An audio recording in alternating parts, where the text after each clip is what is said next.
All right, and I believe that I'm live, family. Peace and power. This is your sister, Dr. Oya Ma'at, coming before you today with some concerns that are on my mind. This week alone, I was sent four stories that involve the murder of Black children by way of Black men. Now, these Black men were either the boyfriends or husbands to these Black women. And these Black women have allowed these men or invited these men into their home. And these men have sexually assaulted the children, murdered the children, or raped or molested the children. And I want to talk about that today. And I want to have an open, candid conversation with Black mothers. So I entitled the show, Dear Black Mothers, Stop Putting Your Children in Danger. Now, a lot of you might say, well, Dr. Ma'at, you're saying you're saying Black mothers as if all Black mothers put their children in danger. So let me offer this caveat. I'm not saying that all Black mothers put their children in danger, but there is an element of Black women who do put their children in danger because of the decisions they make regarding the men of their choice. All right, so I'm gonna play these clippings. I'm gonna go through a few stories today. One story is out of Baltimore, Maryland. So let me share my screen for you, family. And if you are a Black woman, please click the link and join the show.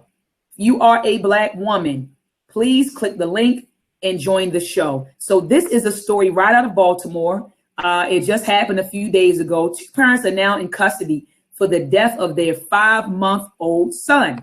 So I'm going to play the video for you, but let me give you a quick synopsis of what took place. So there was a guy that was considered legally blind who lived in Baltimore. And apparently he was beating his 5-month-old son. Once the son died and was taken into custody to perform like an autopsy on the son, they found old wounds inside, old bruises inside of the body of the son, which meant that this was an ongoing thing in the household. Now, a few days ago, the authorities weren't, they didn't know whether they were going to charge the mother in this case. But today they decided, I think it was either today or yesterday, they decided to charge the mom. You want to know why, family? Because the mother knew about it. The mother already knew that this kid, her 5-month-old son was being abused by his father and did nothing about it. So let me roll the clip, family. Let me roll the clip. Tez Rodriguez McKenzie says that her baby grandson, Emmanuel Johnson, was supposed to have no contact with his father, Perry Nelson Johnson, the man who police say abused and murdered the 5-month-old. Wait a minute, family. So I just want to bring to your attention. Now, you just heard the news commentators say that this father was supposed to have no contact with the son. Now, let me resume. Nelson Johnson is in police custody, and Wednesday, police say they also arrested Emmanuel's mother, Angelique Petty, on charges of child abuse contributing to her baby's death. Rodriguez McKenzie is Angelique Petty's mother. She's had custody of the couple's 3 other children since last year. She claims a child protective services worker witnessed Nelson Johnson in the house with Emmanuel just a week before he died. They knew in advance, she's had previous cases, that they should have been checking in on them, making sure she was doing all that she was supposed to be doing, making sure that he was not around. He was not supposed to have contact with her or the baby. A CPS spokesperson told us they can't comment on the case. An autopsy showed that Emmanuel had severe head trauma. Severe head trauma, family. So first of all, this guy, the father of the child, was not supposed to have contact with this little boy because there were already previous incidents. But the mother allowed him to be around this child. Note, the mother allowed him to be around this child, even though there were previous incidents of abuse. And new and old injuries throughout his body. Police believe that Nelson Johnson, who is partially blind, might have used his guide stick to inflict some of the baby's injuries. Rodriguez Mackenzie says she holds her daughter responsible for her part in the tragedy, but she blames Child Protective Services as well. Do your job. Get out there. If you see something, tell it. So now this black woman, this is the mother, this is the grandmother now, okay, being interviewed by WBAL TV, and she's blaming Child Protective Custody. And she's saying, hey, they knew that some things were going on in the household and they should have been doing their job. No, you know who should have been doing their job? The mother of the 5-month-old son. See, there needs to be accountability. And what I'm seeing in the black community, I'm speaking specifically about the black community because I am a part of the black community, because a lot of people like to deflect when we talk about things or when we talk about problems in the black community. You hear folks say, oh, well, it happens in other communities. I'm not concerned with other communities. I'm concerned with the black community. And what I noticed that inside of the black community, we deflect. There's no accountability. So the grandmother's on TV saying, oh, well, Child Protective Services, they already knew that some things were going on in the household and they should have responded. No, your daughter should have responded by not allowing this guy or the father, this abuser, around her child. Let me resume. Know something, do something about it right then and there. Let's not have another child go through something like this. It's too much. And so Child Protective Services issued this statement to 11 News today. It says, we at the Baltimore City Department of Social Services, along with the rest of Baltimore, are grieving the loss of baby Johnson. However, we cannot comment on specific cases, including we cannot confirm or deny the presence of an investigation. Reporting live at Baltimore City Police Headquarters tonight, Kai Reed, WBAL TV 11 News. Okay, family. So wait a minute. This is loading another story. But let me go down here to why they're charging the mom. I want to read this. So he was charged. Okay, so he was charged. Nelson Johnson. They charged him with first and second degree murder, first and second degree assault, first degree child abuse resulting in death, first degree child abuse causing severe physical injury, second degree child abuse, custodial, reckless endangerment, dangerous weapon with intent to injure. It says Nelson Johnson turned himself into police Tuesday morning. Now, it says further investigation also led to the arrest of 27-year-old Angelique Petty, the infant's mother. All right. Detectives discovered evidence that Petty knowingly, I just want to repeat that again, that Petty knowingly endangered the infant and have her charged with the following. So she's now in custody and has been charged with first degree assault, first degree child abuse resulting in death, first degree child abuse causing severe physical injury, second degree child abuse, custodial, conspiracy to commit first degree child abuse causing severe physical injury, conspiracy to commit first degree child abuse resulting in death, conspiracy to commit first degree assault, conspiracy to commit second degree child abuse custodial. All right. So initially, now let me stop sharing my screen with you, family. Let me stop sharing my screen with you. All right. So initially, they charged the guy, the father, I forgot his name, Johnson. They charged him with the infant's death. But then as they investigated, they found out that this woman, the mother, knew that this abuse was going on. And they came back and they charged her. So she knowingly, and that word is very important to me, family. She knowingly endangered her child.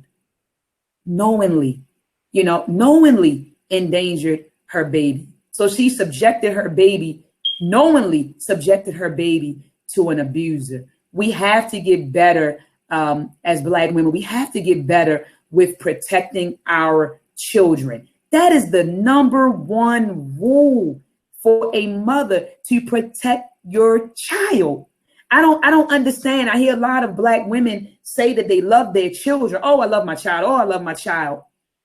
But you don't take the time to protect your child. You don't take the time to properly educate and socialize your child. You don't take the time to feed your child a proper diet. You don't do any of the above, but you say that you love your child. I have a hard time believing that. And I'm going to say again, I'm not speaking about all Black mothers, because I know someone will take this video and chop it up and say Dr. Mayat is blaming all Black mothers. No, I'm not talking about all Black mothers. I'm talking about an element of Black women who do not protect their babies. That's what this conversation is about. And as a mother, that is your number one.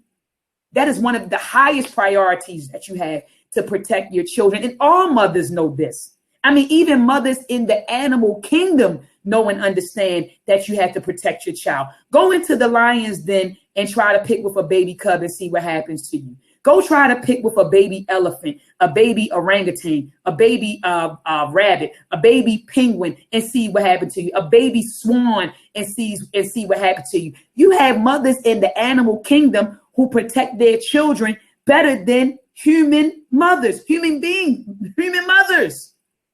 It's something wrong with that, family. Let me get to the next story. And you know that I normally have a team of sisters. I've never, ever carried a show by myself. But I'm looking at these stories over and over and over and again online, and they're just touching me. And I said that we need to have an open talk. And if you are a Black mother watching this broadcast, June is Alzheimer's and Brain Awareness Month. Wait a minute. Alzheimer's kills more. If you are a Black mother watching this broadcast, please click the Google link. And a matter of fact, what I'll do right now is put the Google link. I'll put the Google link in the chat so that anyone who is a Black mother can join me right now to have this open conversation. This open conversation about these Black mothers who are endangering their children. Hold on one second. I'm putting the link in the chat room right now. I just put it in the chat room, family. There's a Google link. So if you are a Black mother and you are watching this broadcast, please join me. Please, I see, shout out to Brother Calvin. You said, Dr. Ma'an, I'm about to email you this clip. I see a lot of brothers in the building. I see some sisters. Cache Ivy, peace to you, sis. I see Black Melanated Power 187 Television. Peace, family. See Alphadale Empress King. Peace. Please share this show, because please share this show. Here we go. I want to show this next clip. Escaping police following the murder. Prosecutors say Singleton sent Stubbs' mother a series of... All right, hold on, family. Let me get ready to show you another clip, another story. Share my screen. Wait a minute. All right, here we go. Girl 12 screamed, "Daddy, don't," as she was stabbed to death. This is a story right out of Chicago, and I'm going to play the clip for you. This is Jim. He's a proud hotel owner, but Jim is frustrated. The Rabbit Breeders Convention Okay, so this is a little commercial. Bear with me, family. has come to town, and none of the visitors stay in his amazing hotel. Why should you care? Well, they looked on popular websites that don't have his hotel, so you wouldn't have found it either. However, on Trivago, you never rely on one or even several websites because Trivago searches more than two. Bear with me, family. It's a little 30-second For the best commercial. price. Little 30-second Visitors, commercial. rabbits, like that about Trivago, and so should you. Hotel, Trivago. Now breaking news tonight, police have just charged a suspect in the stabbing and beating death of a 12-year-old girl. Alexis Stubbs So she was stabbed and beat, family. She was stabbed and beat, but I didn't get to the kicker. Here we go. was attacked in the hallway just outside of her apartment on the city's north side. Let's get an update now on that investigation from Eyewitness News reporter Leah Hope. Alan, just a few minutes ago, we've learned that charges were approved against John Singleton. He will be charged with the first-degree murder of Alexis Stubbs. We've learned that Singleton is currently on parole for an aggravated domestic battery conviction. He was only paroled back in April. To date, he's been in custody since... Hold on, family. Now, see, this is very, very important. So this 12-year-old girl was stabbed in the hallway of her apartment building by her stepdad. They say that the stepdad was on parole for aggravated assault. So he's on parole. He actually served 3 years in prison, and he was paroled sent to a halfway house, and the mother of this 12-year-old girl allowed him to come inside the home. Let me finish the story. Early this morning, now formally a suspect, but initially he was only called a person of interest. Today, some in the Sheridan Park neighborhood mourn a 12-year-old girl. She was a jolly girl, and she died too early, and it breaks my heart. Alexis Stubbs died last night. She had been beaten and stabbed in the hallway of her building in the 4600 block of North Beacon. To me, the little girl was tortured, and she suffered. So we're going to try to help that family. Early this morning, Chicago police found a person. And I just, a part of me, family, I see these folks on the news, and they're saying, oh, well, she was a good girl, and oh, she was beaten, stabbed. But she was beaten, stabbed in the hallway.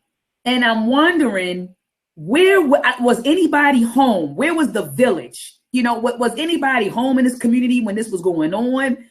You hear a kid outside or in a hallway being beat, stabbed. I'm sure she was screaming. They actually captured her screams on video, or they recorded them because they played it in court a few days ago. So somebody heard something. Here we go. Of interest, apparently hiding in a nearby portable toilet. Police consider this a domestic situation. It's believed the man has some connection to the girl's mother. Whatever the connection, the incident traumatized other residents of Stubbs building. To have an incident like this is heartbreaking, and it just is really very difficult. Okay, so this was in a building. Now we're confirming it. This was in a building. Where were the other tenants? No one heard the cries of this 12-year-old girl, Daddy, stop. Well, somebody heard it because it was recorded. No, it was recorded. I called for all of our staff as well as the residents in the building. One staffer at the building says he has known Stubbs and her mother for years and recalls Stubbs as a toddler visiting the building. So sweet. She was a sweet girl. She put you in the mind when she was little of Shirley Temple. She had the little curly hair, and, she was such a sweet little girl. Now, just updating this case, John Singleton, 31-year-old, will be charged with the murder of Alexis. He's due in court tomorrow. In the meantime, support is being offered to the 12-year-old's mother, as well as the other residents who may have seen this, but certainly 12-year-old's death. We are live at Area North Police Headquarters. Leah Hope, ABC 7 Eyewitness News. Back to the studio. Okay, Leah, thank you. All right, family. Let me stop sharing my screen. Let me stop sharing June is Alzheimer's. Family.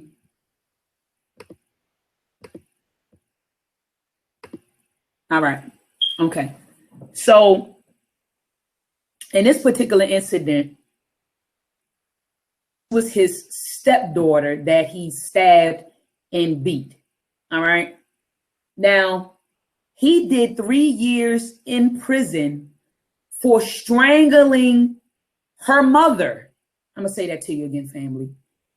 This guy, John Singleton, and I'm not talking about John Singleton, the movie director. This guy, John Singleton, did 3 years in prison for choking or allegedly strangling the mother of this 12-year-old girl who he stabbed and beat. All right. He did 3 years in prison. He was paroled, sent to a halfway house. And then after he got released from the halfway house, the same woman that he strangled 3 years ago permitted him to return to the home. I'm going to say that again. The woman that he strangled 3 years ago, she permitted him, upon his release from the halfway house, to return to the home. Not only did he return to the home, he was exposed to her 12-year-old child. Now, the reason why he stabbed and beat the 12-year-old girl is because 2 days after moving back in with the mother, she told him that he had to go. Because in the lease, it says that she cannot have any convicted felons. You can't have convicted felons living in the household with you. So she told him, you have to leave. Now, this is on the phone. They were having a phone conversation. So the mother's out of the house. She's on the telephone with him saying, look, you got to leave because in my lease, there's a clause stating that the tenants cannot have convicted felons living in the home. Now, this is a phone conversation that she's having with him. He's inside of the home with her 12-year-old daughter. And so enraged, he stabbed and he beat and he murdered this 12-year-old girl. Who do I blame? I blame the mother. I blame the mom, because you permitted this guy who strangled you 3 years ago to return to your home, and you subjected your daughter to this. So who's to blame in this situation? The Black mother. She's to blame in this situation because she should have known better. All right, let me move on to the next story. And please, if you are a mother and you are watching this broadcast, please, I put the link, I'll do it again. Please join the discussion. Please join the discussion. Hold on one second. Let me put it in there again.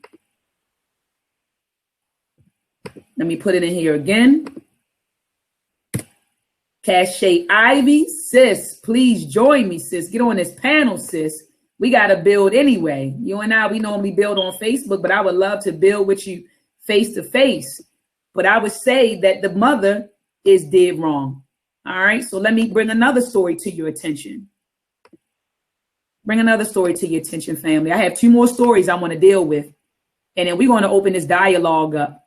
If you are a Black mother, please get your butt on this panel and let's build. All right, here it is. 4 kids were murdered in Dearborn Heights. Here we go. 4 kids were murdered, all right, in Dearborn Heights out of Detroit. Here's the story. Yeah, Joanne and Stephen, and those new details that we are learning late this afternoon are just adding to the horror of this tragedy. According to our sources, the mother-in-law of this, Faith Green, had been told that her 2 little girls, the youngest, 4 and 6, were just killed, and then she was forced to watch the murders of her 2 oldest children. So wait a minute. He murdered the 2 youngest children first, and then made the mother watch as he murdered the 2 oldest children. New details in a heart-wrenching tragedy. 4 siblings found murdered in their Dearborn Heights home. 6-year-old Coy Green, 4-year-old Kaylee Green, 6 and 4.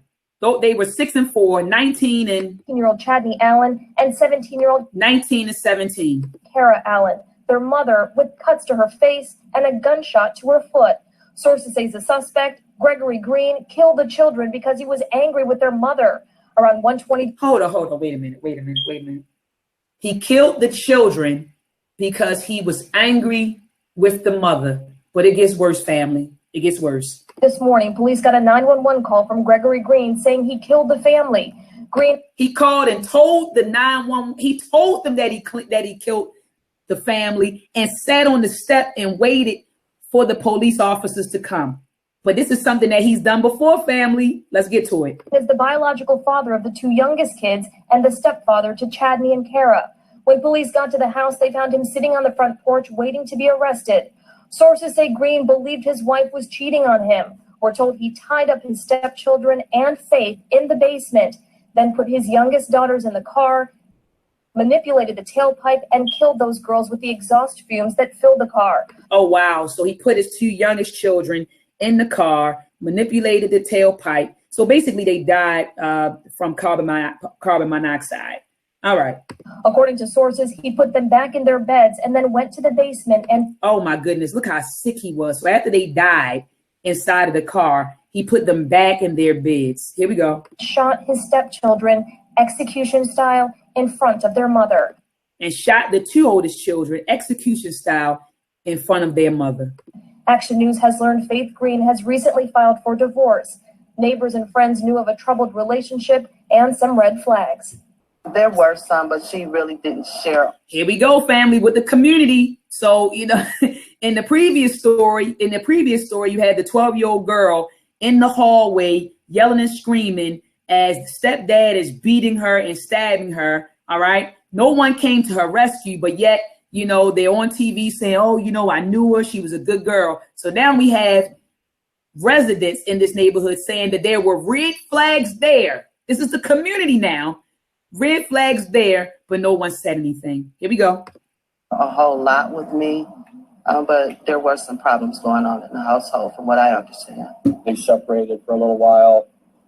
And then she was back maybe 4 or 5 months later, and they've been there ever since. Sources tell Action News that Green had no intention of killing his wife. They believe he was so angry with her that he wanted her to suffer and live in agony for the rest of her life. It don't make any sense. Why would somebody do that? You know, I mean, it's I could see you killing yourself or something, but taking kills, why would you do that? It just don't make any sense. Yeah, just absolutely heartbreaking. Here is another live look outside of the house here on HIP. Late this afternoon, we've been seeing a constant flow of people coming by the house and dropping off stuffed animals and teddy bears here on the steps in front of this house. As for this investigation, we are told that the police have submitted a warrant request to the prosecutor's office, so we could possibly see the suspect in court as early as tomorrow. Live in Dearborn Heights, Anu Prakash for the Now Detroit. Yeah, Joanne. All right, family. So let me stop sharing my screen with you. Stop sharing my screen with you, family. So you might say, well, Dr. Ma'at, you know, who do you blame in this situation? You know who I blame? The mother. Because let me explain, and I've been keeping up with this story. Let me explain what happened. So he got upset with the mom and killed the 4 children. But what they did not tell you in the news reporting is that he was convicted of killing his pregnant wife almost 17 years ago. Let me say that again. He was previously convicted for killing his pregnant wife. So this man served 15 years in prison for killing his pregnant wife. Came out. 2 years later, he meets another woman. All right. He meets another woman who has 2 older children. They get married. They have 2 children. He gets upset. He snaps. And what does he do? He repeats the same behavior from almost 20 years ago. He killed the 4 children, called 911, and waited on the steps for the police officers to arrive. You want to know what's consistent?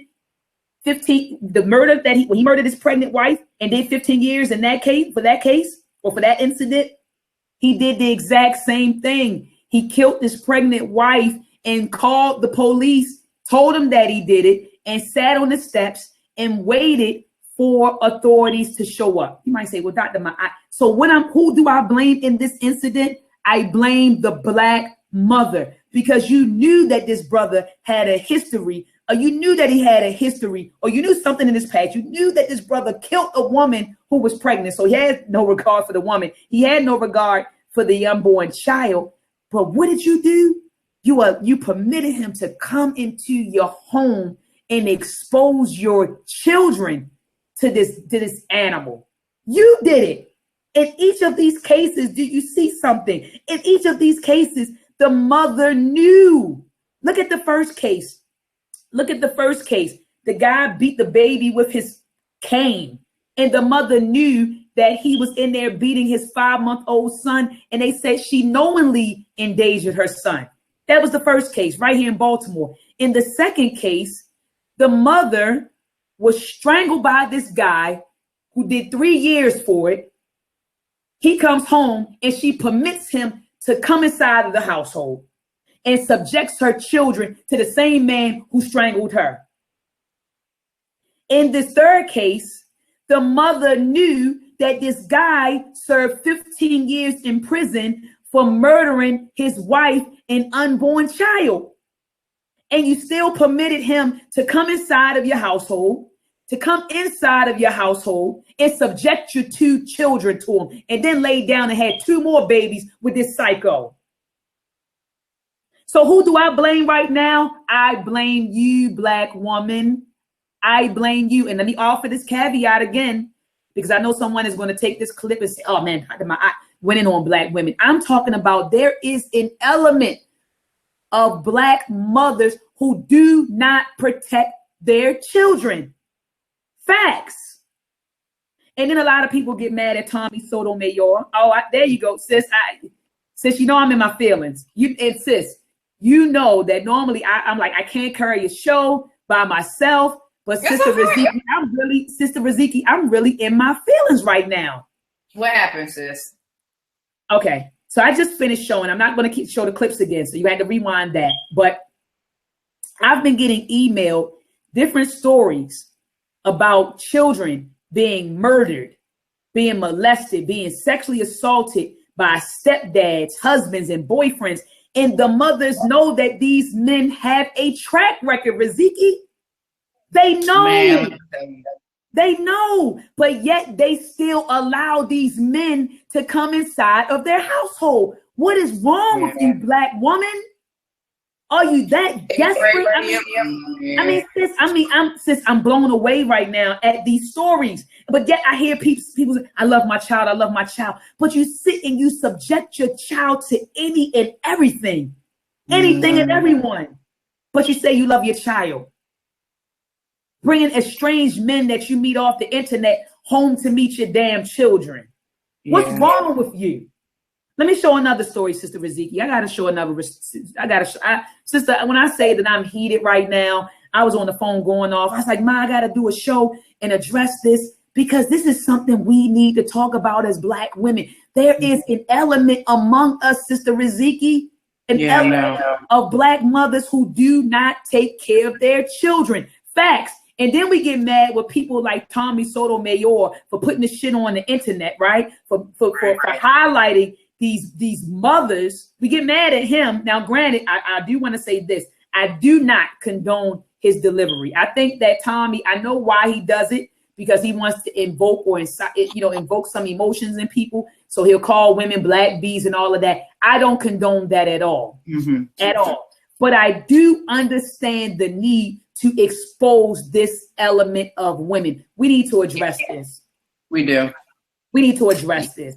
And it's our job to protect our babies. That is your job. And at the beginning of the show, Sister Riziki, I was saying that in the beginning of the show, I said that you have mothers in the animal kingdom who protect their children better than we do. And we are above nature. We think that we are above nature, right? It's our job to subdue nature, right? And to subjugate nature. But yet, go into the lion's den right now and try to fuck with a cub. Right. Oh yeah, it's game over. And see what that lioness will do to you. Yeah. In the elephant kingdom, in the orangutan kingdom, penguins, polar bears. All you got to do is do a quick Google search. But see this mothers in the animal kingdom. Go ahead, sis. But so this is, I got to get on my spiritual tip. But this is the point where we understand, like, just because you have a female anatomy, doesn't mean you're a woman. There are a lot of women out here who lack that mother instinct. You know what I mean? Like, there's almost every woman that I've talked to, they say, listen, it's something that happens within you when you birth a child. It's like something come on, something snap on. Like there's a certain realization, like, the protection mode comes out, something snaps on. And for some women, it just ain't like that. I've met women who had their baby and then just didn't like them. Like, I don't want them no more. And there's something that's going on with them where there's this disconnection between them being in touch with that like natural nurturing side. And I mean, unfortunately, people think that just because you're a woman, you're naturally going to have a mother instinct. That's not true. Not every woman on this planet was meant to be a mom. Not every woman on this planet naturally connects to that motherly instinct. It's something that's very, spiritual, and it's like you got to be chosen. You know what I mean? Like it's deeper than what people think. And then too, as far as letting the men, in the house, a lot of it's like just they don't want to be lonely, or it's a sickness, man. It's a total disconnect.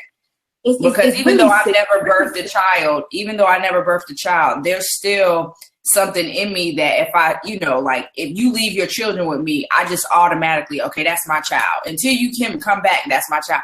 Some women just don't have that. And I don't know what happened to them, if it's something that they was born with or not, but it's a disconnect somewhere. And what I noticed also in each of these stories, it's the same. It's the same thing. In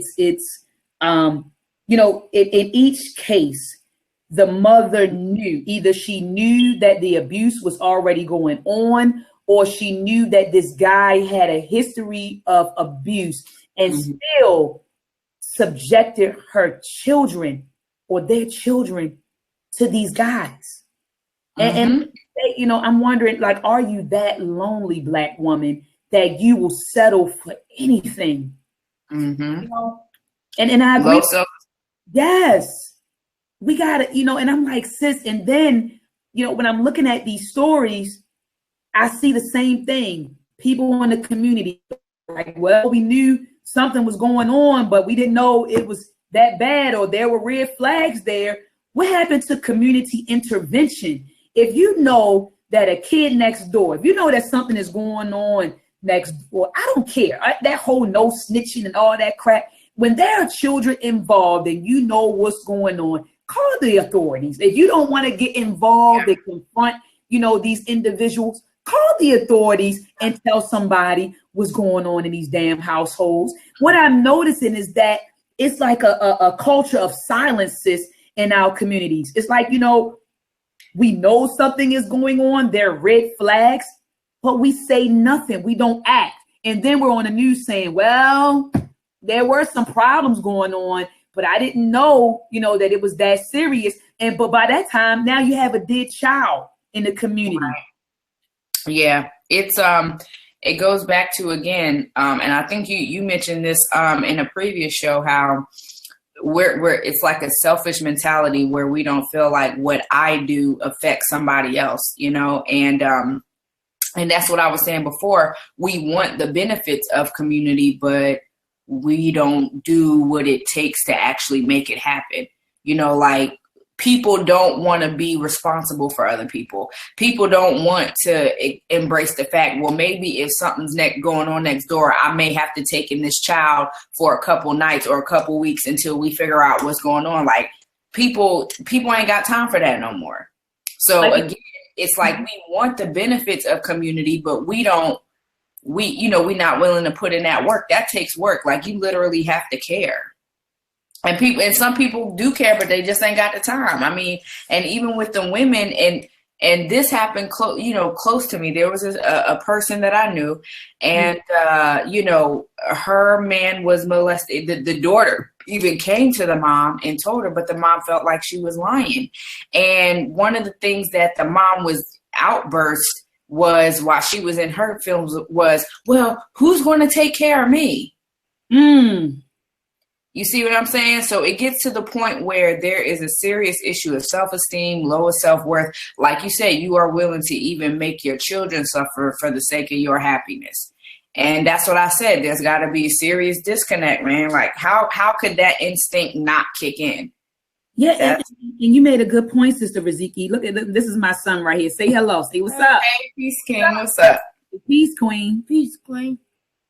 All right. What do I tell you, Jalen? That nobody is more important than who? Me. Huh? Me. Nobody's more important than who? Me. Why was Meltrek produced for who? For me. Oh, why was the company built for who? Me. For you. Do you have a good diet? Yes. Do you eat, a bunch of junk and beef and pork and chicken and all of that? No. Do you eat a lot of fresh fruits and fresh vegetables? Yes. Do we cook every day for you to make sure that you have a healthy diet? Yes. Yes. This is what it's about. Properly mothering your children, protecting your children. And I'm not even, I wish a person would come up in here, Riziki. I'm not even going to say, I'm not even going to say in front of my son what I got waiting for him, son. I'm not even going to say it, sis. Yeah, on the air. I know. But as a mother, I will protect my child with my life. Do you hear what I'm saying, Sister Riziki? And he knows that he is the most important thing. True or false? True. Do I tell you that every day? Yes. Yes, I do. You can kiss you. Mwah. Now go in there. Go in there and watch Meltrek while I have this conversation. Okay.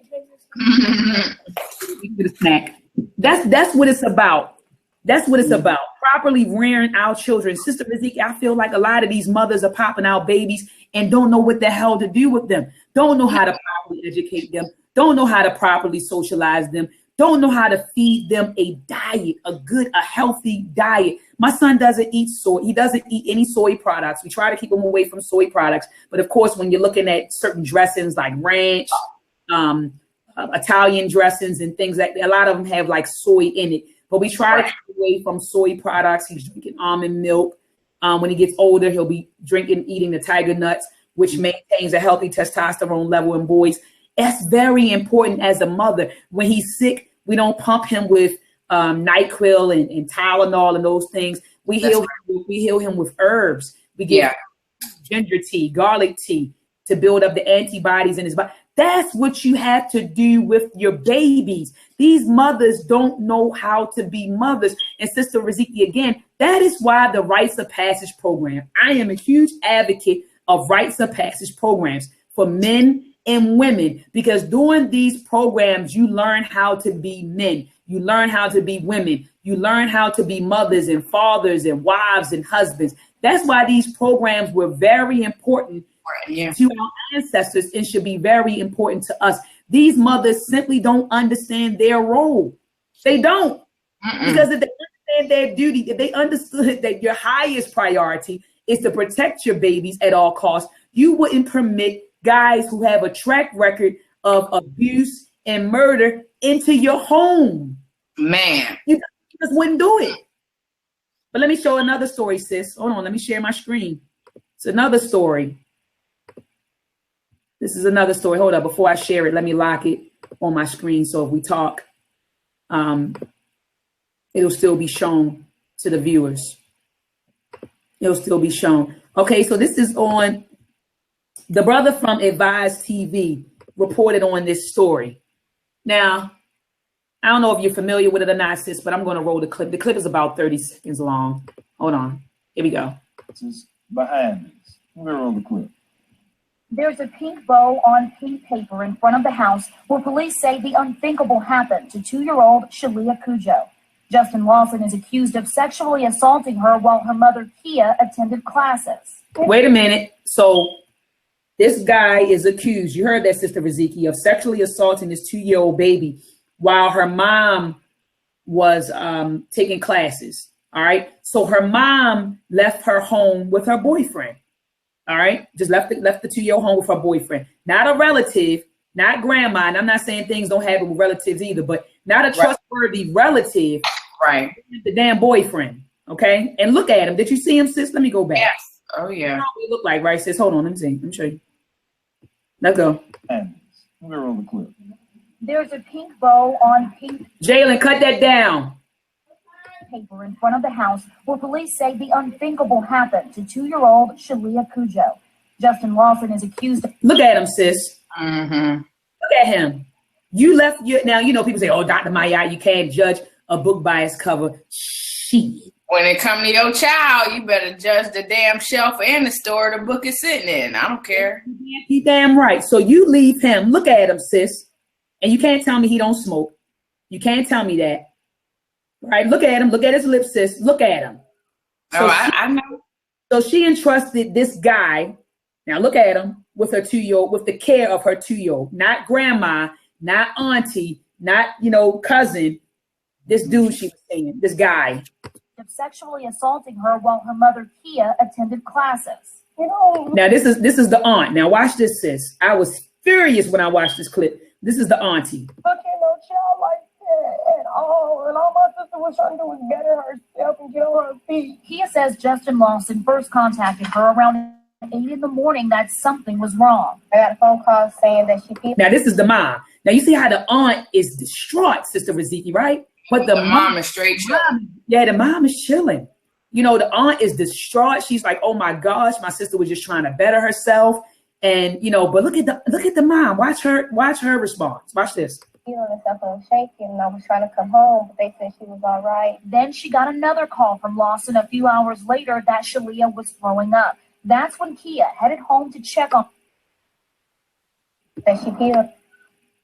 8 in the morning that something was wrong. I got a phone call saying that she peed on herself and was shaking, and I was trying to come home, but they said she was all right. Then she got another call from Lawson a few hours later that Shalia was throwing up. That's when Kia headed home to check on her. By the time I got here, my baby was on her back, foaming on her mouth. Fear and panic took over. First thing I did, I just ran right to my baby, picked her up screaming for someone to please take me to the hospital. She called 911, waited, prayed, screamed, and hoped for her little girl. I'm trying to get my baby to breathe. I'm sitting there crying, holding her in my hands. She's not breathing. they try to bring her back for an hour. Shalia was pronounced dead at the hospital. According to the medical examiner, she sustained internal injuries and other injuries that indicated sexual assault, and as a result, she lost a large amount of blood. Justin Lawson has been charged in her death. I want to just know, why did he do my baby like that? Now you hear her, Sister Riziki. She's like, I just want to know why he did, my child like that. I mean, I just, listen, let's just pay attention, sis. She says she's known Lawson since they were kids and they only recently started dating. She can't make sense of the... Wait a minute, sis. Did you catch that? They recently started dating. Mm-hmm. They recently started dating. But she known them since they was children. Yeah, she known them since they were children. They reconnected and they recently started dating. Here we go. Charges for that Shalia is gone. He loved him. Like, he showed affection to him. I just don't know if he was on drugs or what to just trigger his emotion. I want him dead. I want him to suffer the same way my auntie baby suffered. I want him to suffer. Because you don't do no 2-year-old like that. That's wrong. Yeah, the aunt more emotional than the mom. I mean, tell me if I'm wrong, sis, but that's what I see. The aunt, the aunt, wait a minute, let me stop sharing my screen, sis. So the aunt, is distraught. She's like, hold on, sis, let me mute my mic and tell my son to cut this television down. That is crazy. I'm eating, y'all, so I can't really say too much right now. Hold on. I had to give him that threat. If I tell you to turn it off again, I'm gonna wear you out. You know how it is. You know how it is with black mamas. You know how we got it. Absolutely. I told you once. I tell you, I meant to take my camera off. So I'm pretty sure the audience is probably cracking up, reading my mouth. They go back. But notice this, sis. The auntie was distraught. She said, I want him to do, she's mad. Auntie's like, I want them to do to him what he did to my niece. But the mother seemed to be, disconnected. Relieved. That's called it. She's like, relieved. Yes. You gotta take care of nobody no damn more. Right. Who leaves their child? And I've heard mothers say this. Oh, I left my child home with the boyfriend. Oh, the boyfriend is cool. You know what my father said to me one time, Sister Riziki, when I was a kid. And I'm being transparent with all the brothers and sisters who are watching this video. I'm gonna be really transparent.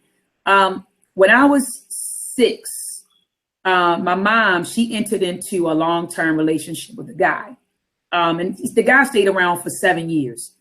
But I remember when I was younger, my father used to kirk out, like he would come to the house, sometimes to pick me up. And then my mother and my father would start arguing. And I'm 6 at the time, so I don't know what the hell is going on. You know what I mean? I just know that my dad is coming to pick me up to take me to the movies, but now he's arguing with my mom. Later on, you know what my father told me? He said, Deanna, and people who know me know that's my name. He said, baby girl, he said, I used to be upset because he said, I'm coming to pick you up and this guy opening the door for me.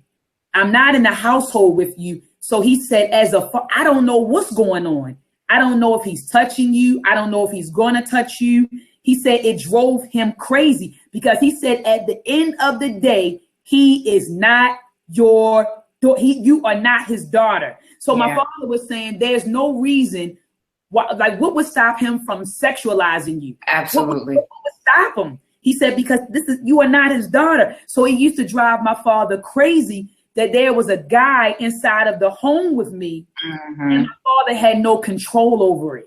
Right. No, I totally get that, because that's even like with my mom. After my mom and my dad separated, like I can count on one hand, like other men she dated. And one of the things she said, she was like, one of the reasons why I never really, pursue a relationship, because I was always scared of, me having a boyfriend and he come in and touch you. Like she told me that. And even with my grandfather, him and my grandma went through hell and high water, but he said one thing, I ain't gonna know that word because ain't no man coming up in here raising my girl. He got 5 girls.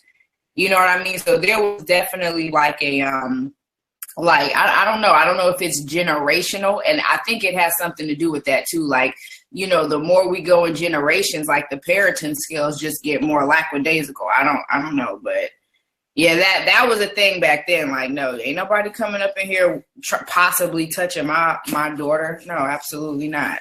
No, not even. I'm not even, like you said, I'm not even going to give it. I'm not even going to make it a possibility for you to do that. Right. You know what I'm saying? I'm not even, and you might be a great guy. You might be a great guy. Yeah. But at the end of the day, it is my job to protect my babies. Yeah, it is. So we're going to have to meet up outside the home. Everybody isn't worthy, Black woman, of meeting your babies. Our babies are our most precious possessions. I'm going to say that again. Our babies are our most precious possessions. Mm-hmm. Okay, why? Because our babies carry on our legacy. Our children, they carry on the legacy. So we have to properly educate and properly socialize our babies. Yeah. And that involves protecting our babies. And I'm telling you, man, you know, and a lot of brothers, I've heard Black women say to me, Sister Riziki, Dr. Ma'at, and I know that some of them may be watching, they say that I'm harder on Black women than I am Black men. I've been accused of that. And I don't know if the sister's in the building or if my cousin is in the building, but they have accused me of being harder on Black women than Black men. And you want to know what I say to that? And I want to address that.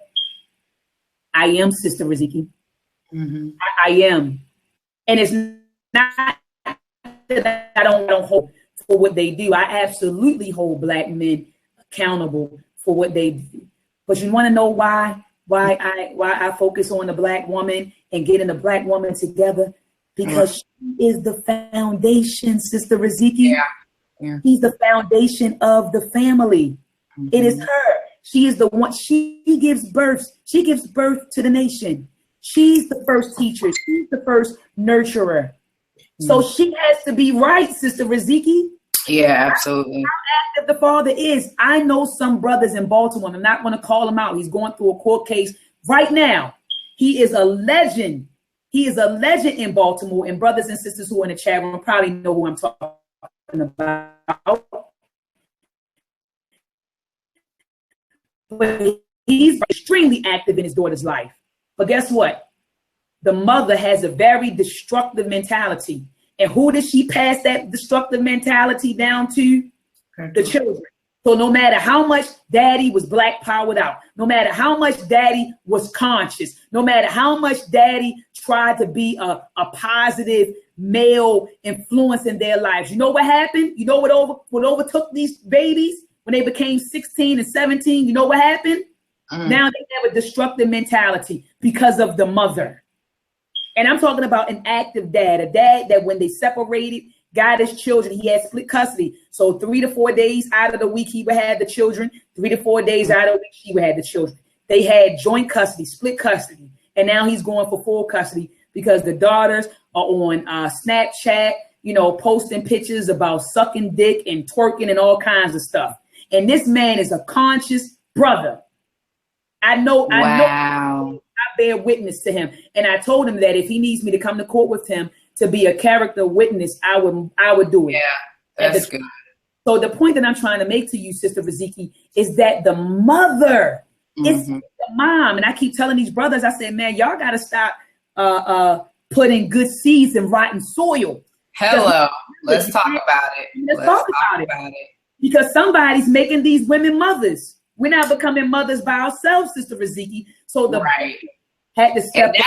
And that's the thing that gets me, because I do hear a lot of men complain about their child's mom, and I was like, let's be real. You saw a lot of these characteristics before you got her pregnant, so now you got to hold yourself accountable too. Like, you know, and you should think more up here and not so much down there, and that's the problem.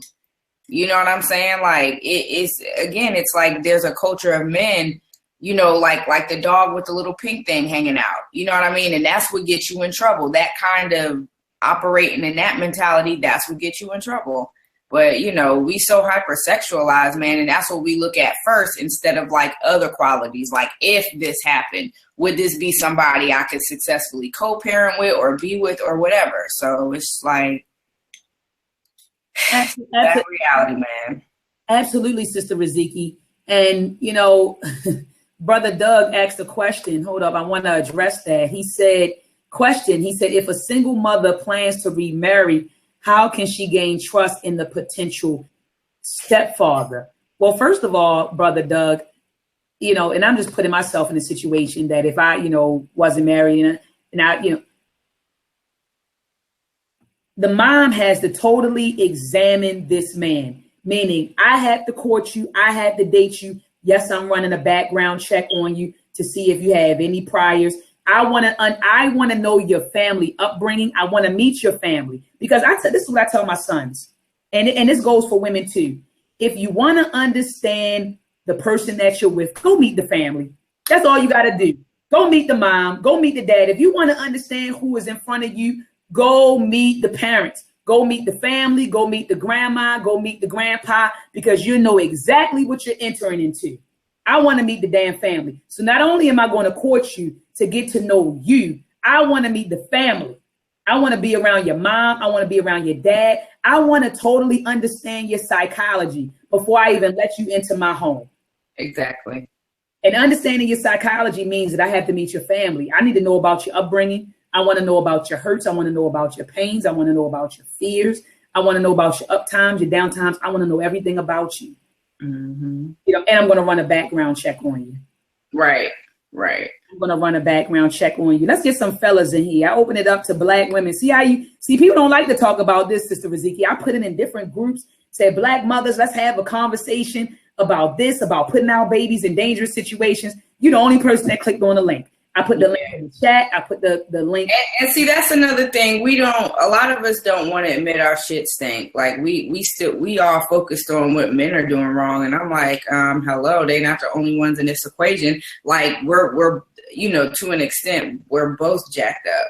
But like, there's a lot of women who take this I'm a goddess complex too damn far, as in, you know, you perfect and it can't nothing be wrong with you. And I'm just like, no, this is, even if it's not a man molesting your, you know, child, but there's always something to learn about parenting better, you know. And I think like we get into this ego set to where can't nobody tell me how to do this or do that. And I'm just like, why not learn, you know, just how you can improve? And that's a major issue. We don't want to admit where we fail. I agree with that. We don't want to admit where we fail. We're not open to constructive criticism. I want to quote this for our brothers who are listening. There's a brother, if you're watching, I feel horrible that I might mispronounce your name, but he is in the chat room. Let me look up this brother. Melchi Zadak Salam. I think it's Melchi Zadak Salam. This brother put a quote on Facebook, and I'll never forget it. He said, heaven is not between the legs of the woman. He said, heaven is between her two ears. And he said, if there's not heaven between her two ears, he said, there'll be hell between her legs. Hello. My buddies, they asked me, they said, Dr. Mahat, what did he mean by that? He's talking about her mind. That's right. Heaven is not between the legs. Heaven is between the ears, and what's between the ears? I mean, not technically between the ears. I mean, he was. Yes, the subconscious, the brain, the mind. But he's talking about her mind. And he said, if there's not heaven between her two, he said, if there's not heaven here between her ears, meaning that if this woman doesn't have if this woman isn't in her right mind, he said there is going to be hell between her legs. So you have brothers who are planting good seeds in, what did I say? Rotten soil. Facts. Yeah. Facts. Let me get some of the brothers, since the sisters are scared to join this conversation. Let me get some brothers in here. I know we be having a lot to say about trifling moms. I didn't. It's funny hearing their stories when they dating single moms, and they just be like, man, she trifling as heck. Like, even down to the men who, you know, they'll come into a relationship, but then they'll let the mom will let the children disrespect him. And it's like, okay, if I'm trying to come into your life and you know, you want me to be this figure in the family. You can't be letting your child disrespect me just because that's not biologically my child. Like it's just a lot of stuff that's out of order. I need some men to join us. I just put the link in the chat. Brothers, please click on the link, because it seems like the women don't want to have this conversation. These women, I mean, they're scared, Sister Riziki, to have this type of conversation. And they get really offended. It's crazy. Like there was one sister who was saying, you know, about single moms raising boys. And, you know, the women was just getting offended. Well, like, you know, I try my best. And the mom is like, listen, I'm not saying that. All I'm saying is, instead of having your son around you all the time, you need to have him around some men. So if this means you need to go find this, that, and the third, you know, whatever. And, you know, understanding that your emotional whatever may not always be a benefit to your son because you're a woman, you know, it's just different dynamics. And instead of moms just listening, you want to get offended as if somebody's trying to tell you how to raise your child. And we're like, no, this is the kind of boys you're producing out in the world when you're not putting them in things to help them know how to be a man, putting them around men, or, you know, so forth and so on. It's just all this offensive stuff. And I do agree with you, sister, that when you talk to single mothers about, you know, child rearing, and you say, well, you need to have a man in the house.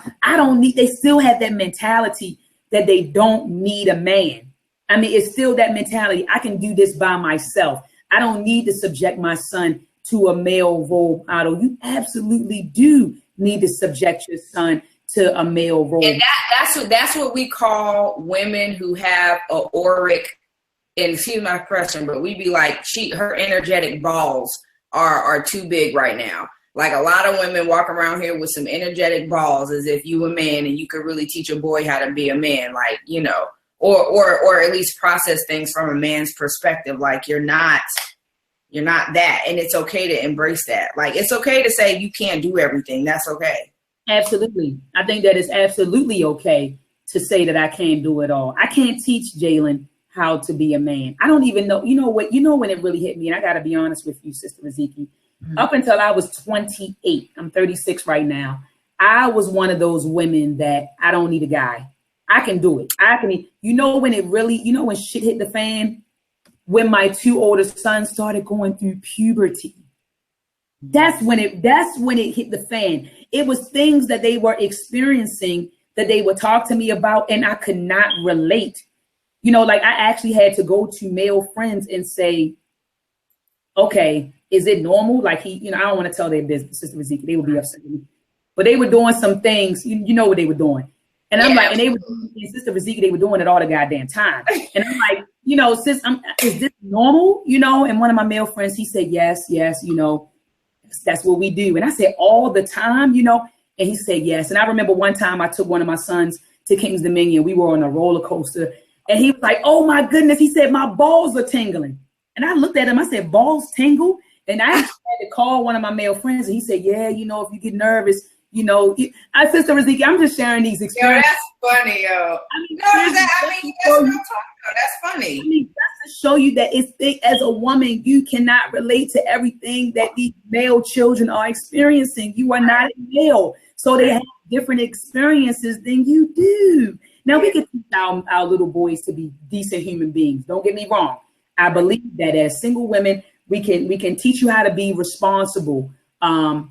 Teach you how to be responsible. Teach you how to be, you know, empathetic, sympathetic.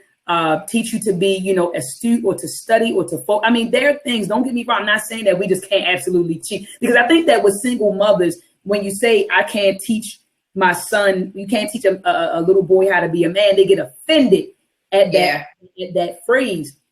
And I agree with that. You want to be a good person. I mean, anybody can be a good person and teach him, you know, responsibility, teach him to be a self-determined person, teach him to be, you know, astute and to study and to be, you could teach him all of those things.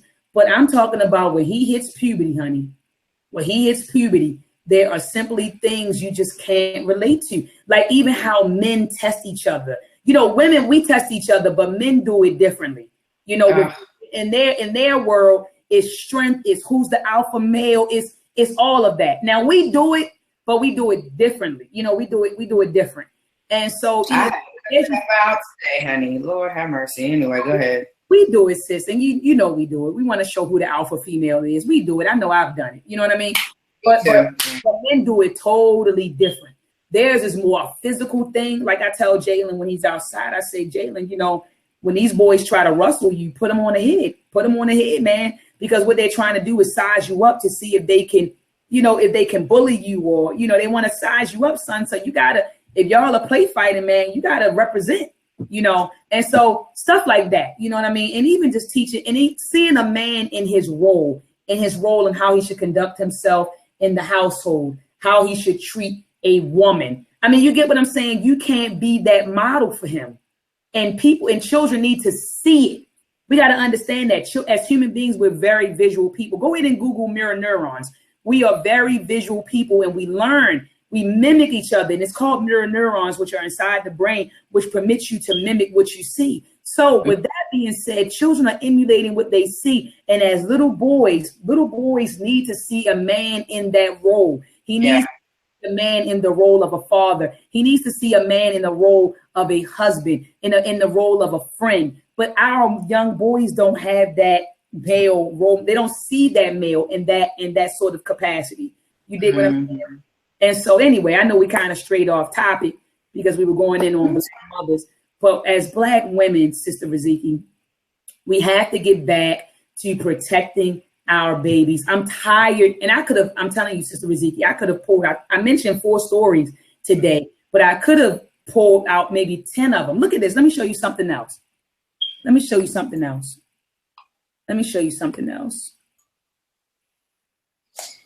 Crazy, man. Something else, sis. Hold on. Let me show you some other videos. Look at my T-Talk. These are mothers. Okay.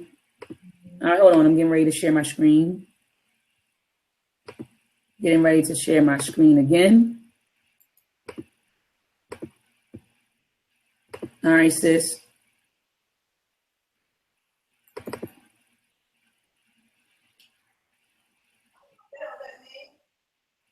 Oh, your mama. Hey, mama. Oh, nice. Now that's a fact. That is a fact.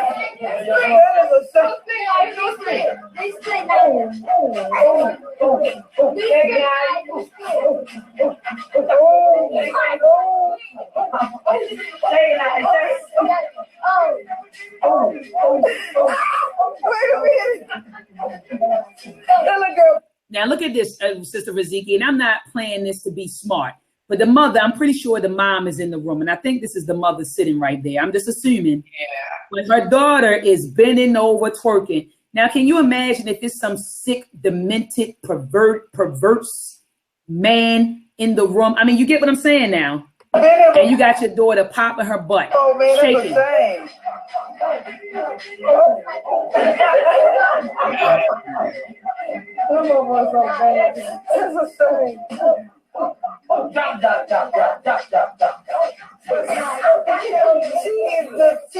She is somebody else by it. Oh, funny. Sister Riziki, this isn't funny. You get what I'm saying? Like, this stuff isn't funny. So you say, well, Dr. Ma'at, let's get back on topic. Dear Black mother, stop putting your children in bad situations or dangerous situations. You're teaching your child to twerk and to bend over and shake her butt, right?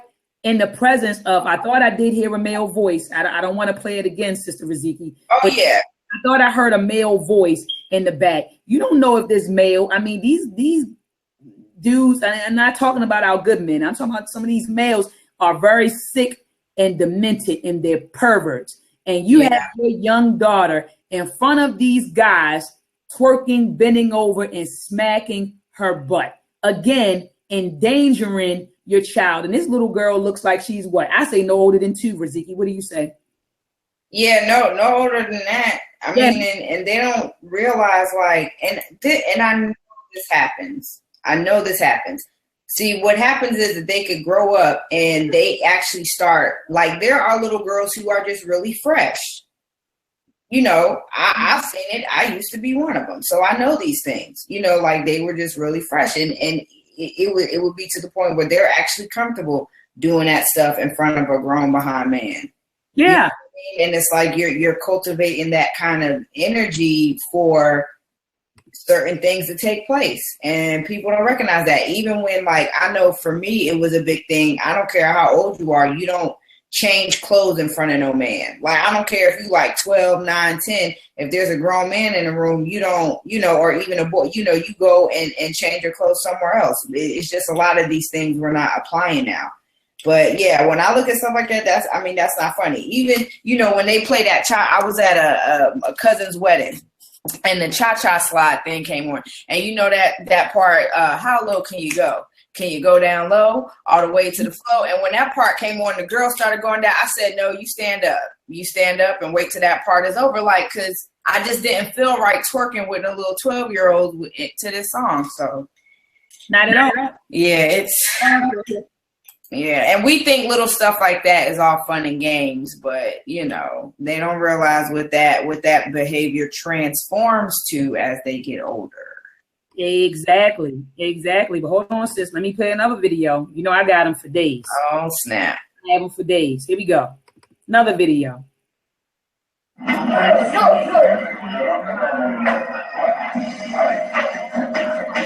He is not making it rain. No, he's not. Oh, my God. This is You know what? And I'm trying not to laugh because I ain't going to lie.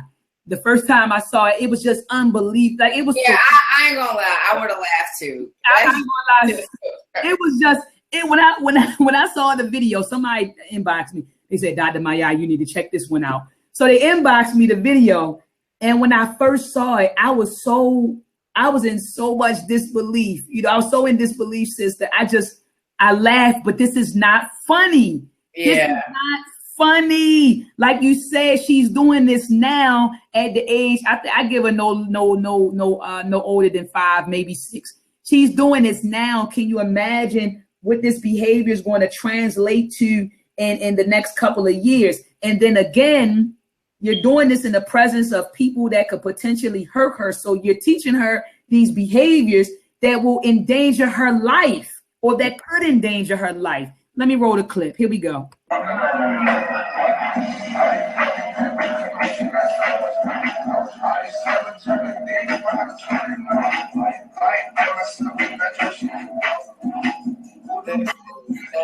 Yes. And then look at what you're doing. You're teaching this young boy that it's okay to treat her like this. That's what you should be treating Black girls like this, which is going to translate to you should be treating Black women like this. Here we go.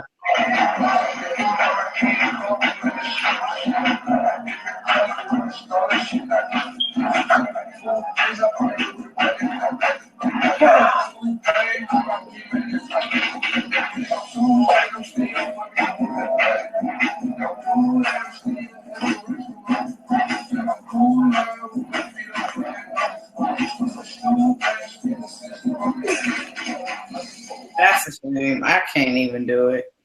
Did you hear the mother just now laugh in the back, like, huh?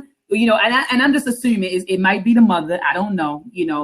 Again, it could be the mom, but it's some adult that's recording this, whether it's the mom, right.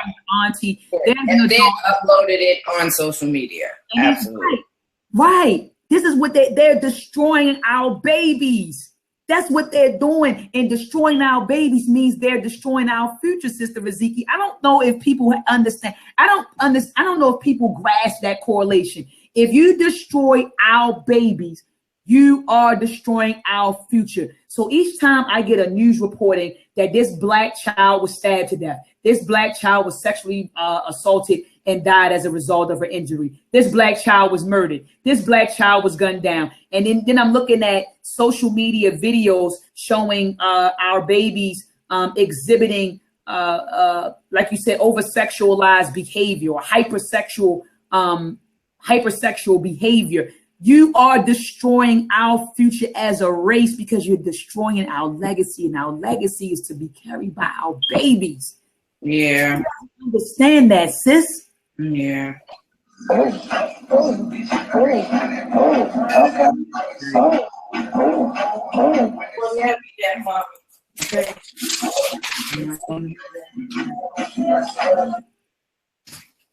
Hold on, sis. I got another one. Hold on. You know, I got another one. And this one went viral.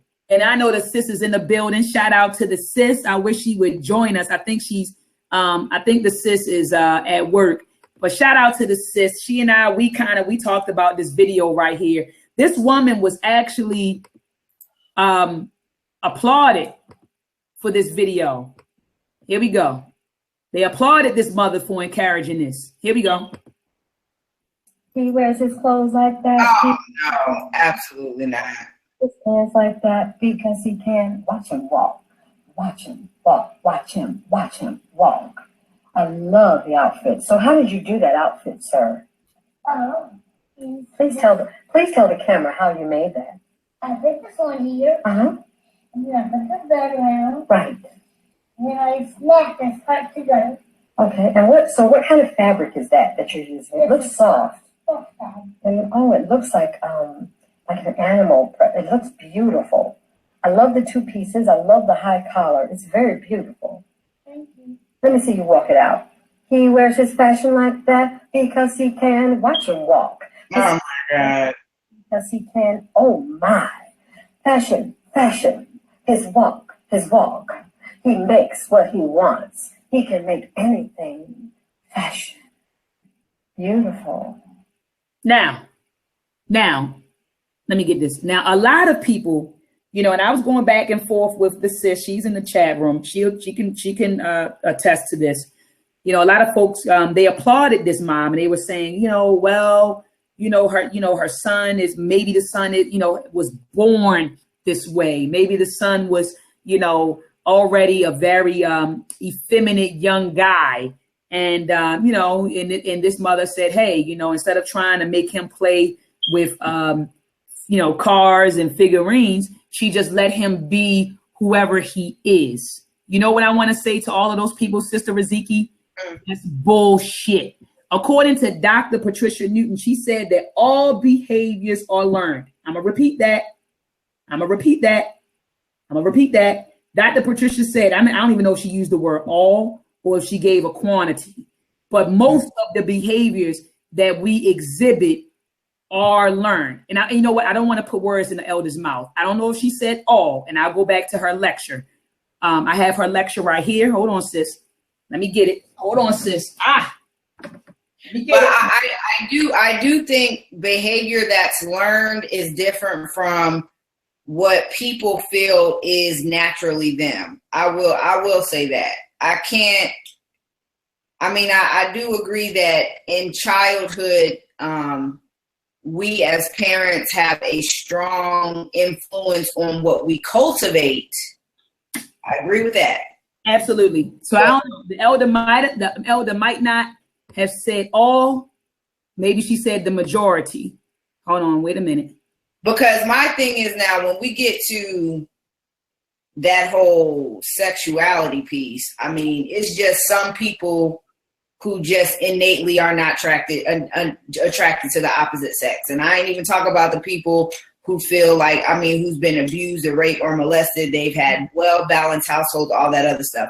But to see this, and like I said, I'm not in the household. I don't know if the young boy is already showing effeminate kind of, you know what I'm saying? But if you just doing this for play, I totally disagree with that. And even if he was, showing effeminate characteristics, I don't know. I'm not in that situation. But I can say, and all families, I think all families have this, and I'm not just speaking on mine, but there's always that one person, even when you were a child, where even before I knew what homosexuality was, I ain't gonna lie, there was a family member. I was just like, you know what? When they grow up, I just feel like they're going to be this way because of what they're already showing right now as a young child.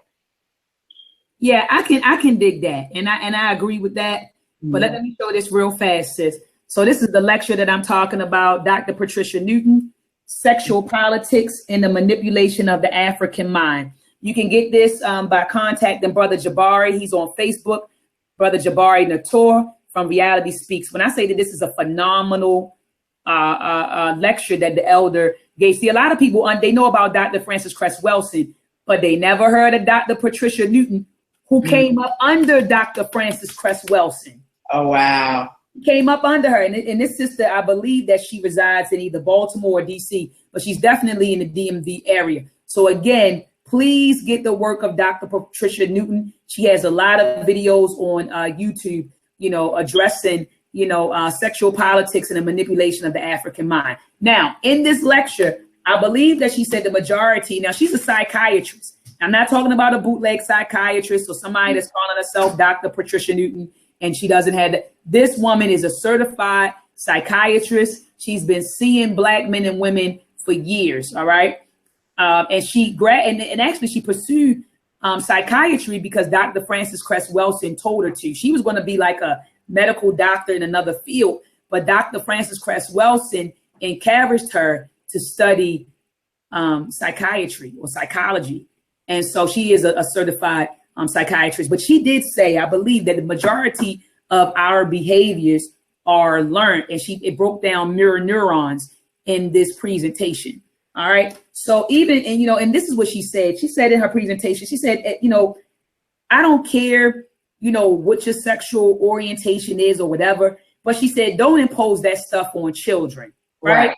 Don't impose it on children. I mean, don't subject that to children. Let a child grow up and be whatever he or she wants to be without external influence. And I just think that this mom allowing him to dress up, and he kisses his hair's like back because he can't watch it.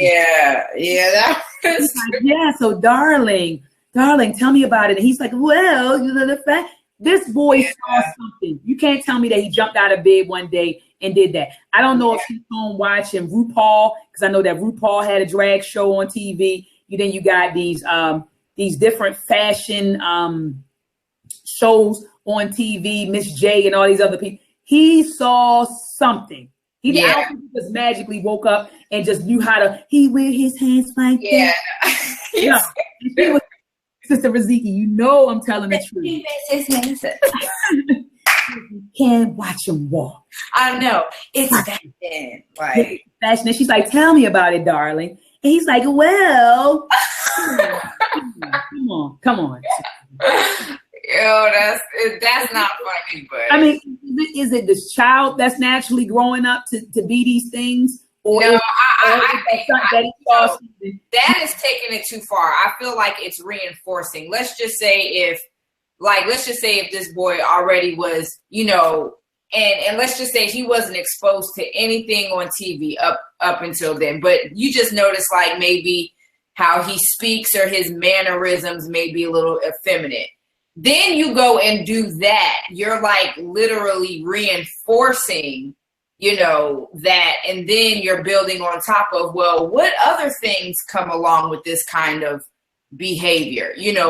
How do other people who act like this, what do they do? What do they, you know what I mean? So now you're exploring into all that. And I could see how, you take something and you can have the opportunity to sway it one way or the other, but you choose to sway it with the fashion show and tell me about it, darling. And tell me about it, darling. Turn around. And like sister said, there's a sister in the chat room. Let me see the name. I believe I want to make sure I got her name right. Sister Christina's Life. She said, no. Then she said, then she teaching him all the terms. What the hell? Absolutely. Watch him walk. Right. Watch him. Now and he's walking. Playground talking about something. Watch him walk. Like what? He's walking. He's walking right down that path that you're carving out for him. He's walking. Because as parents, we got to understand that that's what we're doing. We put our children on paths. Put our children on paths, and we nurture them along the path. So you got to ask yourself as Black mothers, what kind of path are you putting your children on? Right. Are you putting them on the path to be an entrepreneur or a great thinker or successful? What kind of path are you carving out for our babies? And how are you nurturing them along this path?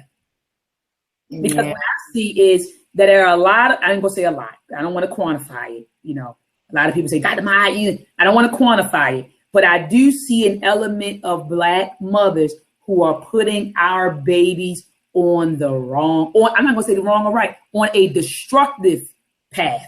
On a destructive path. Right. Yeah.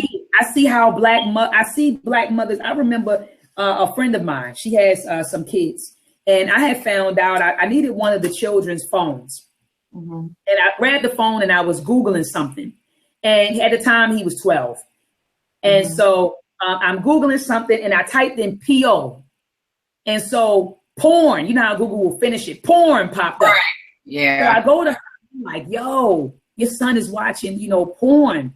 Maybe you should go to call Verizon or call your wireless carrier and see if you could put maybe some sort of block on the phone because he's young, and then the guy had siblings. So I said, little boy had siblings. I said, maybe you need to put some sort of, block on, on the phone and on the internet so they won't be able to access, these videos. Ask me this, sis. I'm sorry. Say that again. You broke up. I was saying that I had a friend of mine and I caught her child looking at porn and I reported it to her. I told her, I said, look, I was holding your son's phone and I went to Google something and when I typed in PO, porn came up. Yeah. It just sentence porn came up. So obviously he's Googled this before because it immediately popped up. Right. The search engine. So I told the sister, I said, look, you need to put some sort of block, call the wireless carrier and get some sort of block on the phone so that he won't be able to access these videos, and also, get maybe, I think they have something called Internet Nanny that you can get on computers so that your kids won't be able to access certain, adult material. Right. She never did it, sis. See, this is okay. So this is what I'm going to say to this. I think also a fault of the parents is that in our minds, we have a certain age that we think all children should start to worry about sex. What I'm saying is that as much as we hate to hear it, that's one of the wrongest kind of mindsets that you can have. If there's the moment a child starts researching porn is the moment that they're ready to learn about sex, because that's why they are researching it. They're curious. They want to know, they like how it makes them feel, whatever tingling stuff that they got on a body. So I do agree that yes, she should have blocked it, because when you are introducing a child into sex education and the first influence that they have is porn, that's how they're going to relate their future sexual experiences. That's the kind of women they're going to look for. That's the kind of man that they feel like that they should be. So I do agree, yes, she should have blocked that, but to also taking it a step further and actually start the conversation of, okay, I understand maybe when you wake up in the morning, your penis is hard, or, you may have a wet dream, or, this is what a vagina looks like. And during, all that stuff. Like, I think that, we don't give children the amount of credit that they deserve. Children are the closest thing to God. Point blank, period. Before we in the world starts introducing them to all the corruption, you know what I'm saying?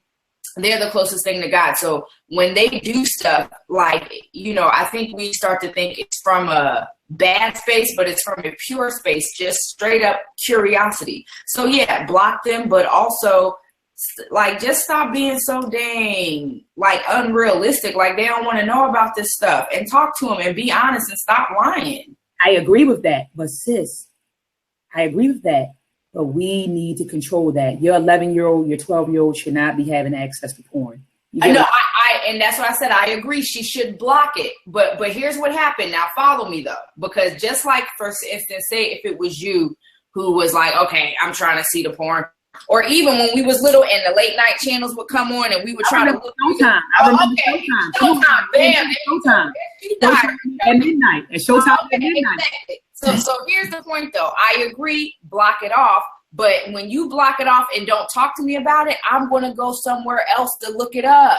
Absolutely. But what I'm saying to you is this, sis. When you don't block it, you know what could happen next, sis? Oh, yeah. No, she should have blocked it. Now you wonder why your son went to school and touched a little girl. Or you wonder why. I'm just saying things can happen. No, this is true. You want to touch a little girl in school, right? And you wonder where did it come from? He's trying to act like a porn star. He's trying to act like.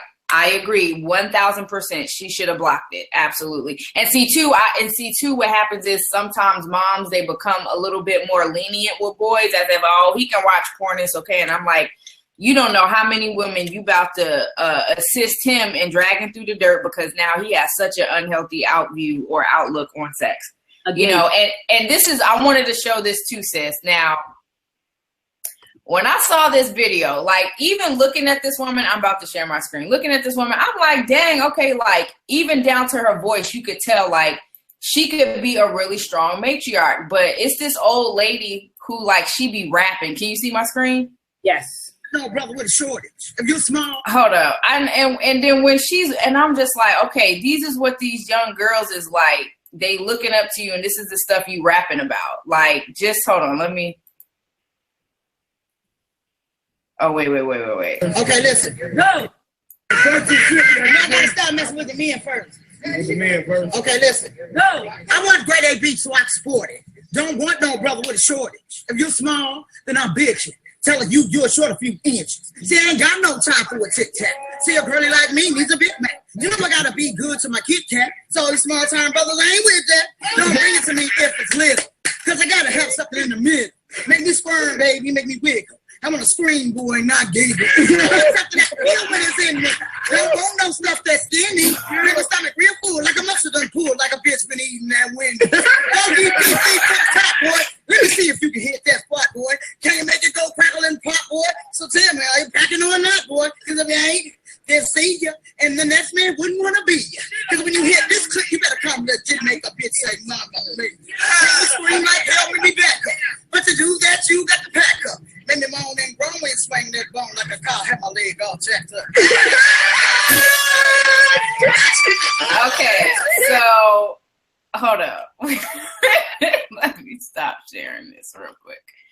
All right, so when I first saw this video, I ain't gonna lie, I laughed because I know I was like, you know what, grandma, she kind of got some flow. But then I really started thinking about it like, dang, like, so pretty much you're teaching women to equate the worth of a man, not only on, you know, his regional, his area, but like, you know, the money, the, you know, all that other stuff. And I was just like, yo, I can't believe you're this up in age. And see, maybe it's my fault. Maybe we have like these stereotypical views on how older people should act. I don't know, but that blew my mind, sis. I was just like, I don't know what young girls is listening to her. Like, who is she coaching? Like, who did she raise? Exactly. Like that. That's scary. I'm wondering, you know, because at the end of the day, and it was funny when I came on, you were like, yo, I was just like, I was done. I was absolutely, I was done. I'm like, who does that? Who does she mold and fashion? Because that's what we do with our kids. You know, we mold and fashion them from the womb. You know, while they're inside of our womb, we're molding and fashioning them with the foods that we feed them. So as, you know, during the natal period, we are responsible for their genetic, physical, and mental development. So even when they're growing inside of our bodies and we're feeding them vitamins and, you know, and nourishment, so we're molding and fashioning them inside the womb.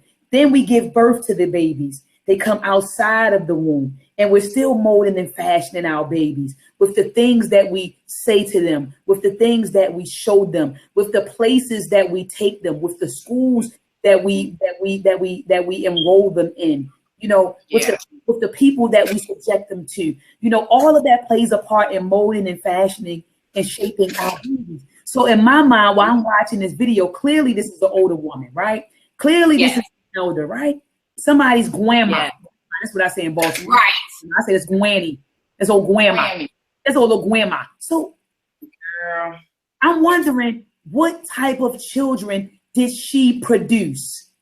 That's right. What type of adults did she mold and fashion? What is their mentality? She on grandma in the video talking about a man having a short dick.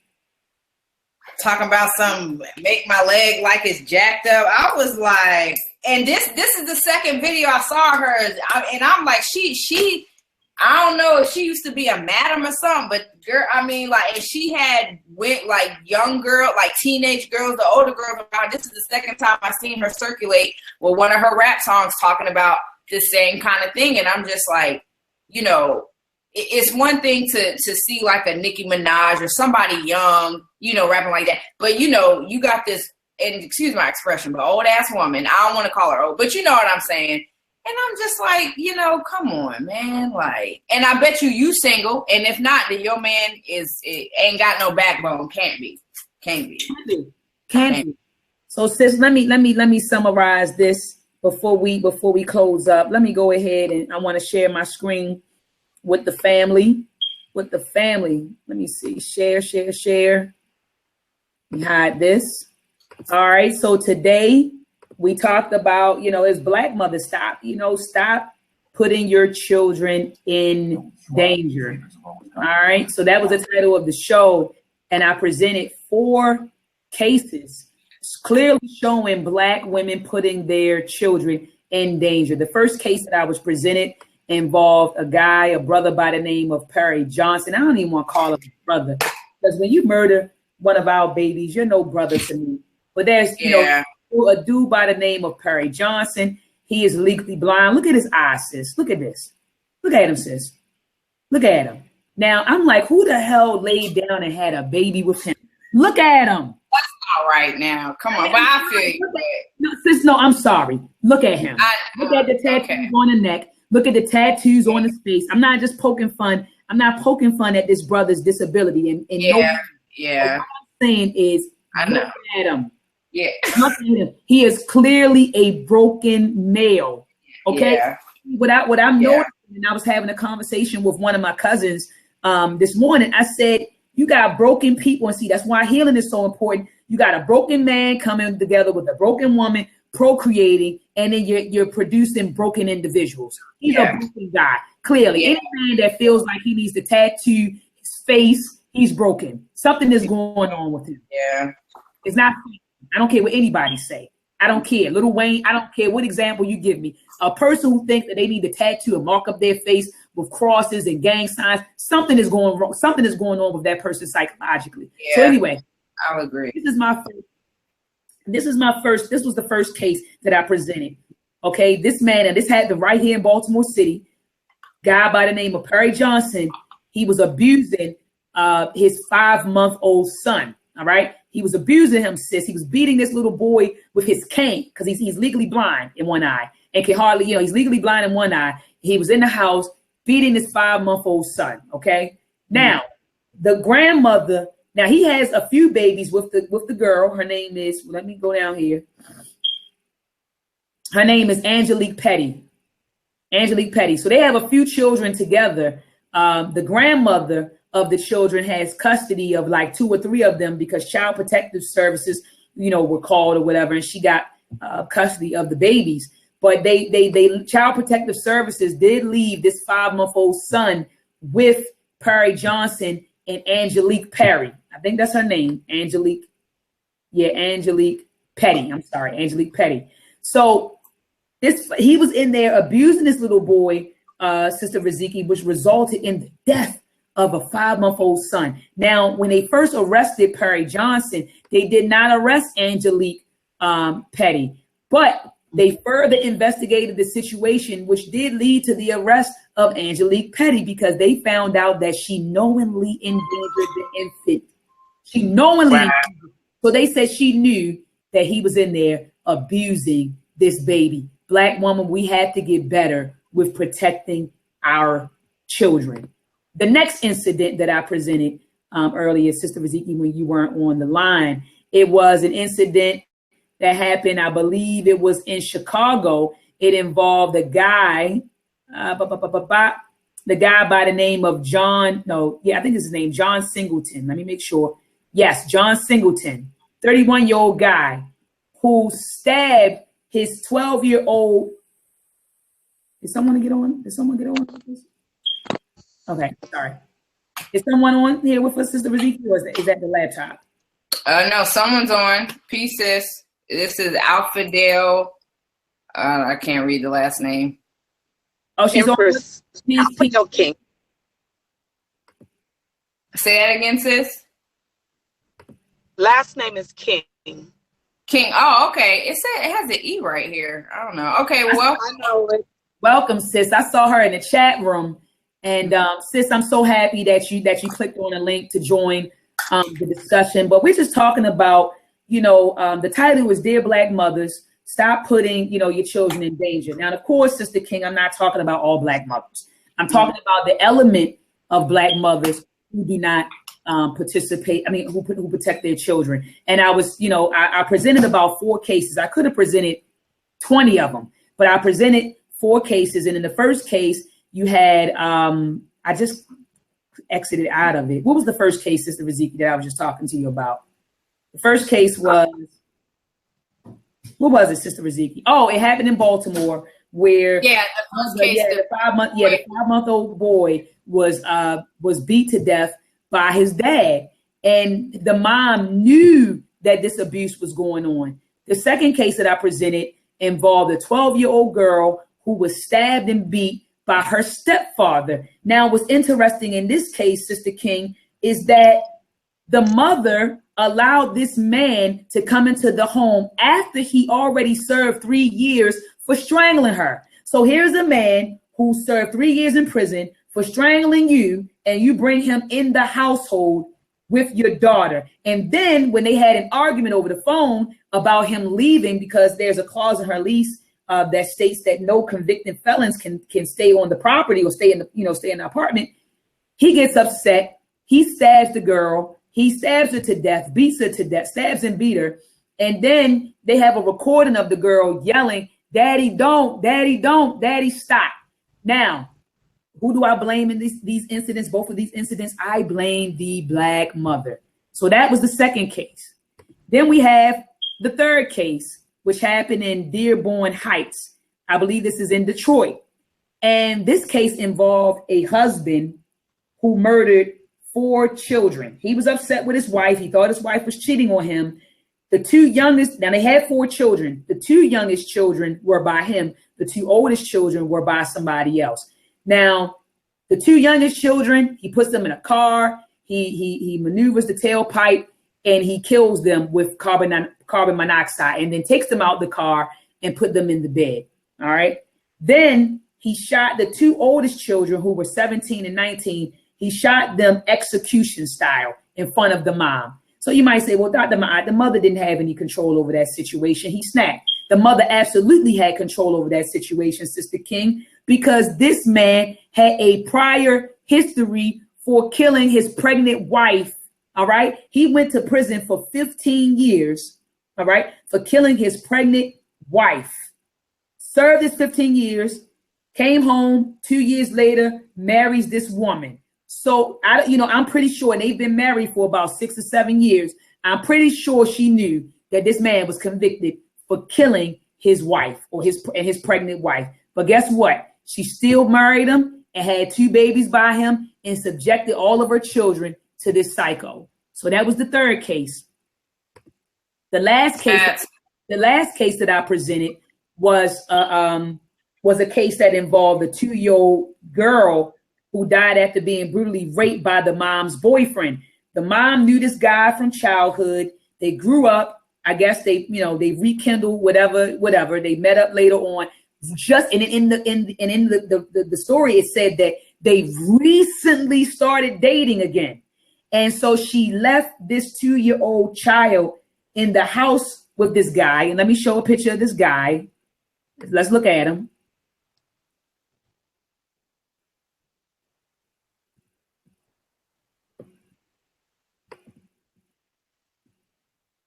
Let me put it on him. This is the guy. Okay. So she left him they recently started dating, and she left her daughter in the house with him. And he sexually assaulted the girl so bad that she died. He didn't murder her. He didn't strangle her. He didn't shoot her. He sexually assaulted her to the point where she died. The mother said when she came home, the daughter was laying on her back, foaming at the mouth. Do you hear what I'm saying to you, my sisters? Yes. You hear what I'm saying? So they recently started dating. So you don't even know this dude. Y'all played together when you were children. You grew up. He went his way. You went his way. You guys reconnect. And you recently started dating him and somehow feel comfortable leaving him in the house with your 2-year-old daughter. You know who I blame in each of these instances or incidents? I blame the mother.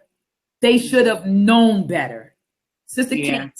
King, please give us your input, sis, because you clicked on the link. You clicked on the link, sis. I just want to hear your feedback, sis. I want to say thank you for allowing me to come in. Secondly, I want to say that I just show on a regular basis. Every Wednesday, I try to catch you, and I do try to invite my daughter in because I only have the one daughter. The reason I started watching you all, if you can see, I'm clearly an older woman. I'm well in my 50s. So I have some mileage on my life. But what I want to say is things that we as a people don't know.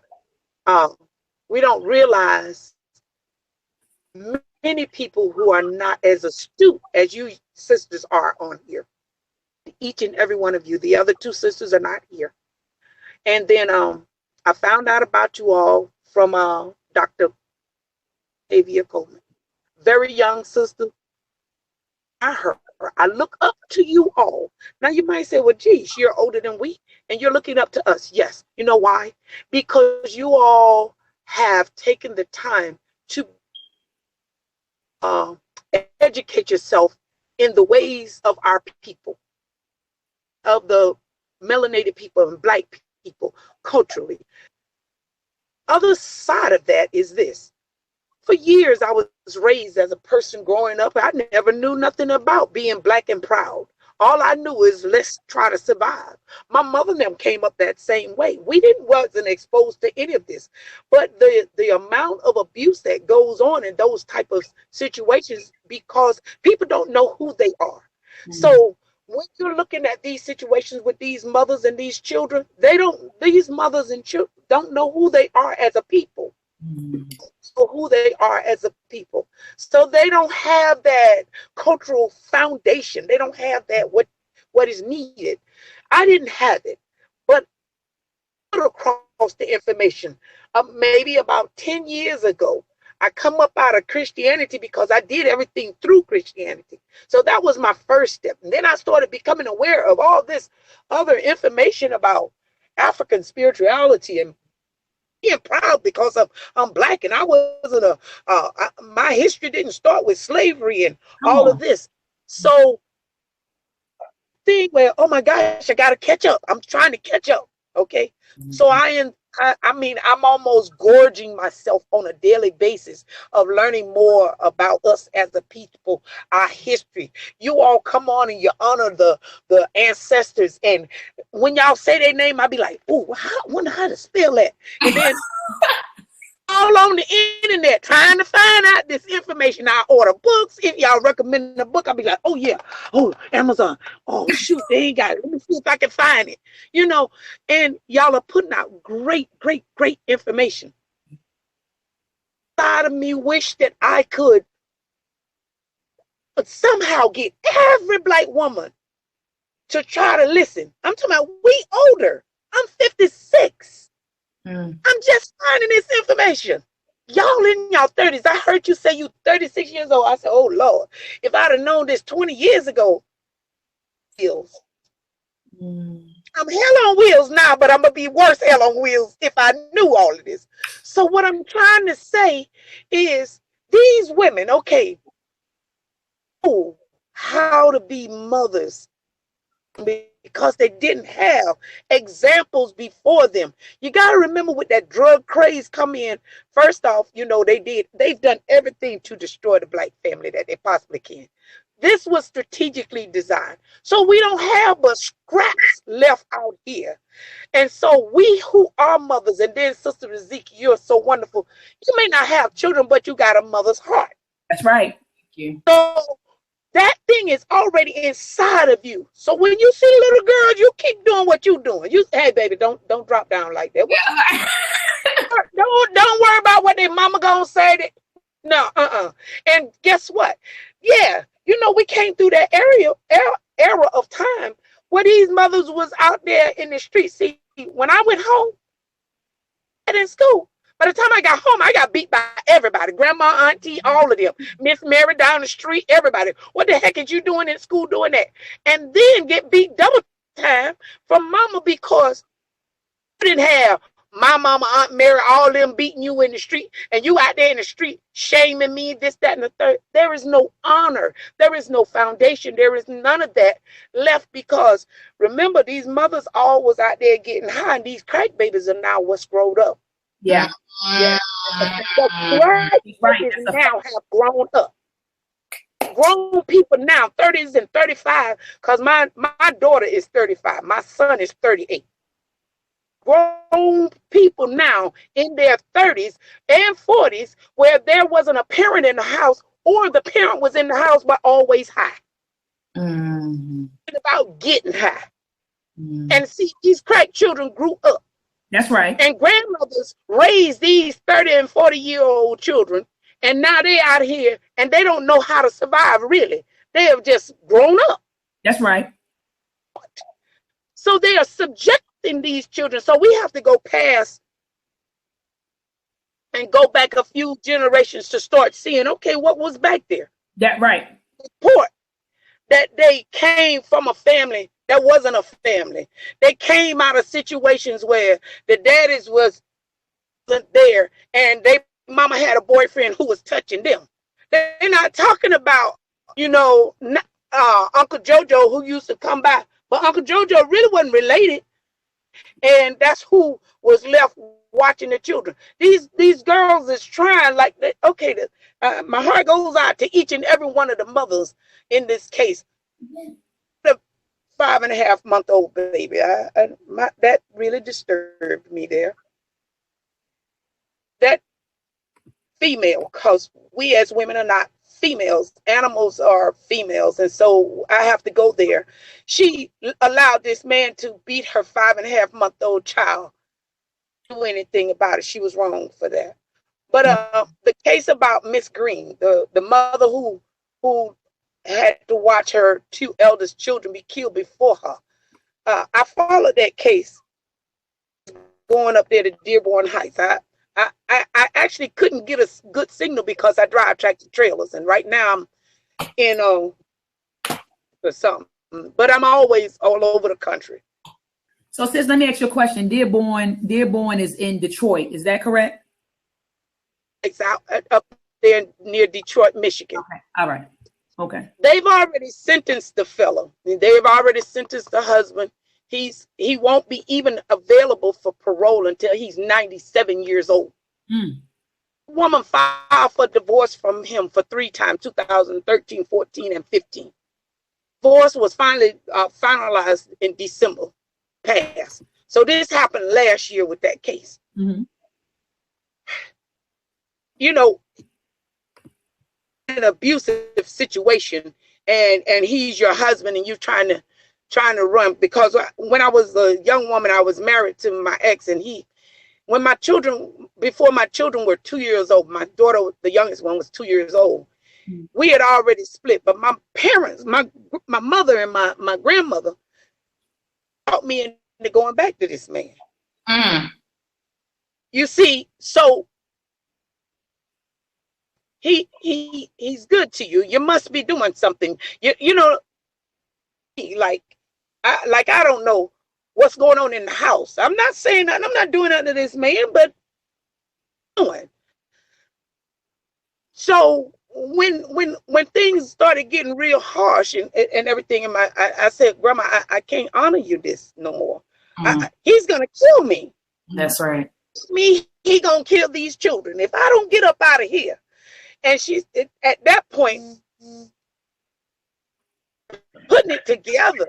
But I had watched my grandmother when I was a child growing up. My grandfather used to have us run through the woods because he would come home and he would be drunk and he would go crazy and he would be having those shell shot memories and he'd be hollering about Charlie Kahn, and we would live in the country and we would have to break and run. So if I'd have kept doing what she told me to do, something tragic could have happened to me and my children. You understand where I'm at now? Absolutely. So sometimes you think you you doing right. Because I thought I was doing right because I went back to my husband because my grandmother said so. Mm-hmm. To this day, my son has a mental issue because of that ex-husband. He's on medication and everything. He has all kinds of post-traumatic stress syndrome, this, that, and the third. This is from my heart, and I'm being transparent as you can see. But my son can call right now and come on panel, and he'll tell you the medication. They give him a shot every month because of the tragic things that he experienced with his stepfather, which was my ex-husband. Same thing my grandmother told me to go back to. So I don't know if Miss Green, Faith Green, of the 4 children, because you watched the court case up in court, and she talked about that whole thing. And that man, you trying to do right because you married to him. You're trying to do right. You don't find out everything about a person. See, I didn't know my ex-husband was like he was until, my mother said it must have been something I said. And if people keep saying that it must be something you doing, you might start undermining. Because why? You're not sure and you don't know. And you trying to make it. You see what I'm saying? And you don't want your marriage to go down the drain, but it does. See, I had to go ahead and leave and everything because why? You gonna kill me, these children, everything, and all the things in the news. I can't do this no more. My grandmother passed away. I moved. I left my husband. Prior to my grandmother dying, though, but she died. I left. Okay. I'm not defending the gentleman. I'm not defending the mother. I understand what you're saying. It's totally. Yeah. Right. It's the mentality, and it's kind of like you said, if you don't know to do better, you don't know your options. Like, it's different. A sister who's like really aware of herself, she knows she has options. And your situation, and you're not the only one. I have met plenty women whose grandmother, whatever, man, if he take care of the bills, you can handle getting beat up every now and then. Like them children ain't starving. They not dirty. Y'all look good. This and that, the third. But look, in my house, when he came home, everybody better look good. Yeah. Who can live under that type of thing unless you lose your mind? There's no way I could keep that up. Right.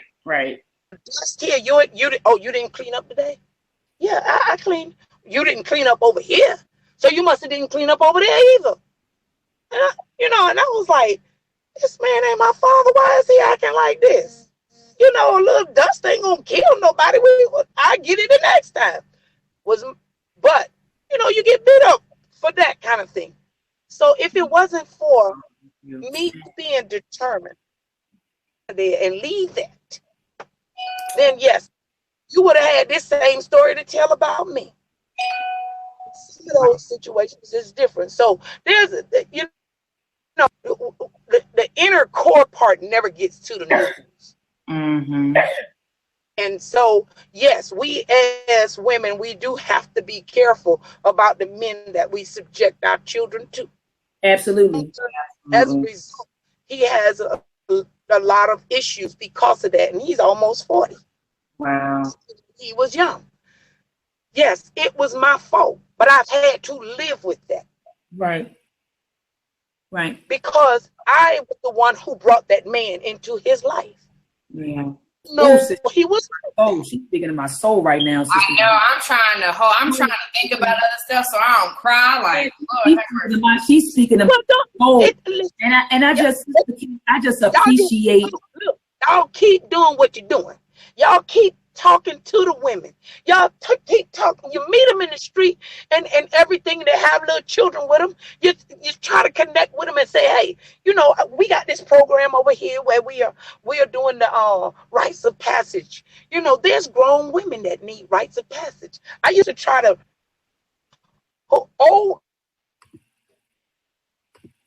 She breaking up. Yeah, Sister King. Sister King. Oh man, Sister King, we can't hear you. Sister King. Man, that was. Yeah, she's deep. Sister King, we can't hear you. We can see you, but we can't hear you, sis. But until she get it. Okay. There she is, Sister King. Oh man, I think she's probably going through a dead zone because she's driving. Remember, she said she's a truck driver. Yeah. So driving. Sister King, can you hear us? Shake your head if you can hear us. Can you hear us? Okay, but we can't hear you. We can't hear you, sis. Okay. Sister King, can you hear us? Yeah, she can. We just can't hear her. Oh, we can't hear her. Sis, did you accidentally mute your mic? Well, we didn't mute your mic. No, her mic isn't muted. Sis, how about this? Drop out and then come back in. Okay. Yeah, I think it's that she probably went through a dead spot. But that just is powerful. And I just appreciate her testimony. I appreciate her testimony. I appreciate her honesty and her transparency. And accountability, yes. Because she said, my son has been, mentally affected by, the decision that I made.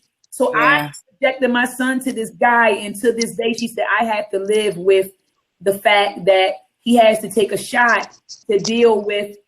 Oh, there it is. There it is. Sister King, I can hear your mic. Okay. Sis. Yes. Sister King. Okay, cool. Yeah, we can hear you now. Oh, okay. There we go. I don't know. Finish your thoughts, sis, because we always talk. I want to hear somebody else talk. Go ahead, sis. Finish your thoughts. Oh, sis is gone out again, Sister King. Conspiracy. No, I'm just playing. We can't hear you again. It was like you fixed it and then you made one adjustment and your mic went out again. Oh, wow. Okay, we can hear you now. Go ahead. Hey, keep it like that. Don't move. Okay. There we go. Keep it. Don't move. Keep it just like that. Just like that. Now go ahead, finish your thought and don't move the phone.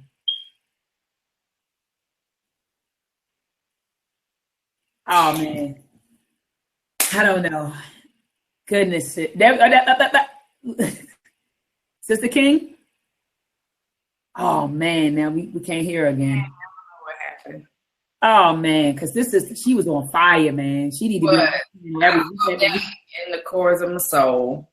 Yes, man. Like, I love it. I love, and we need to have this open dialogue. And I love the fact that, that she didn't mind conversing with us. Like, she's like, I know you're in your 30s, I'm 56, and she didn't mind, convert. And then see, we need to have this talk as mothers, young mothers, older mothers, and elderly mothers. Like, we have to have this open dialogue, the do's and the don'ts of mothering, and understand where the disconnect happens. So she brought up the crack era, and she's right. Everyone who was born in the 80s, we're all grown now and probably have children. You get what I'm saying? So we are the product of the crack era. We absolutely are. Just like you have this generation now who are popping pills and they're having babies. So this is the pill popping generation that's going to be coming up about 20 years from now. We'll be looking at the pill popping generation. And then my father and my mother and them, they're the baby boomers and the Vietnam generation. And see, Vietnam destroyed my family. Vietnam destroyed my father, who was a broken man and entered into a relationship with my mother. He abused her and did all sorts of things to her. And so in turn, that marriage split and they had 2 kids, right? And that was me and my brother. So Vietnam destroyed that marriage. And not just Vietnam, he didn't single-handedly destroy the marriage. My mom came into the marriage with her issues also. So you had 2 broken people coming together saying, I'm going to get married and have children. And in turn, the marriage didn't work. Of course, the marriage didn't work. You get what I'm saying? Because neither one of the parties, both parties didn't heal from the atrocities or the what am I saying, sister? Both parties didn't heal. The tragedy, from the trauma, from the dysfunction. So they carried that trauma and dysfunction into a marriage that didn't work. Of course, it didn't work. All right. And as a result, you had the children who suffered from being raised in single parent households. I don't care what anybody says. I don't advocate single parent households. I don't. Now, if it's a situation like there's some abuse going on and you can't take it and the children are in adverse situations and so are you, get out. But what I'm saying is we need to start really vetting our mates before we procreate. We have to vet our mates. Hold on one sec, sis. I see. Oh, okay. I don't know what's going on. But okay, Sister King, did you want to finish your thoughts? No, I'm good. But I just admonish you women to keep, you ladies, to continue doing the work that you do, because, and then there's so many other sisters that are and making others aware, because people are just not aware. They're totally oblivious. When we see ministry and they, today I don't have it, but normally I have on some kind of ethnic, I wrap my hair, and they're like, "Are you Muslim?" I said, "No, I'm not a Muslim, but I am a sister." And so we must be able to, I'm in this tribe, so we all have to be able to reach out to one another. Yeah. Because the governmental system has broken down the foundation of what we normally would have as people of color. That is systematically done. Yeah. I call it the matrix, and many other people do too. So, aware of yourself. How could you be aware of your child, your neighbors, your community, your governmental system? Exactly. Very true. Feel like you only surviving because some people, they don't even know that they're living. Yeah. That. I can tell you that I lived all these years and did not realize that I was in a little bitty box, so teeny and so small, with just the little things, because all caught up into what they're in. Yeah. Drugs, church. They only go so far because they are not made aware. Church don't talk about but one thing: Bible. Well, you got a whole life outside of your Bible. Hello. Right. And it doesn't give you like real practical approaches to solve the problems. And that's the issue. And another reason why women are so damaged, like we will go through abuse but we just got to deal with it for the sake of everybody else but ourselves. And I think that's one of the biggest problems or injustices to women. Like, and why a lot of women, are not wanting to be, in relationships or marriages and honored, because you feel like once you enter into something, you have to sacrifice yourself. And it's like, who taught us that? Who taught us when you enter a union with somebody, there's parts of yourself you have to sacrifice? Who taught you that and why? Like, there should be no sacrifice. There should be more abundance. Entering a marriage doesn't mean you got to sacrifice your mental and emotional well-being just for the sake of having a roof over your head. Who taught us that? Where did that come from? That's so dysfunctional. Well, people come out of the spirit of lack. And when you don't have and you don't see and you don't know, you cling to anything that's different and new for you. And so, I want to refer to the young woman that had the 2-year-old and the sexual assault. And I looked at the aunt, and I agree the aunt was more distraught, appeared to be more distraught than the mother. But I want to say this. When that mother, because she came on, she said, my sister was out trying to better herself. And this thing happened to her. Well, okay, fine, well and good. But where were you when your sister needed a babysitter for her child? Absolutely. Sis, I thought about the same thing. I said the same thing when she. You're distraught. And I understand that clearly, but where were you when your sister needed a babysitter? There was no other family member available to her, because she left her child with this guy that y'all all knew in the neighborhood. All of y'all knew him. He grew up around y'all. Y'all knew who he was. Why didn't you take your wonderful little niece with you? She was taken care of. The And see, baby sis, 2 and- years old. So we as a tribe have to be there because we can't just blame one.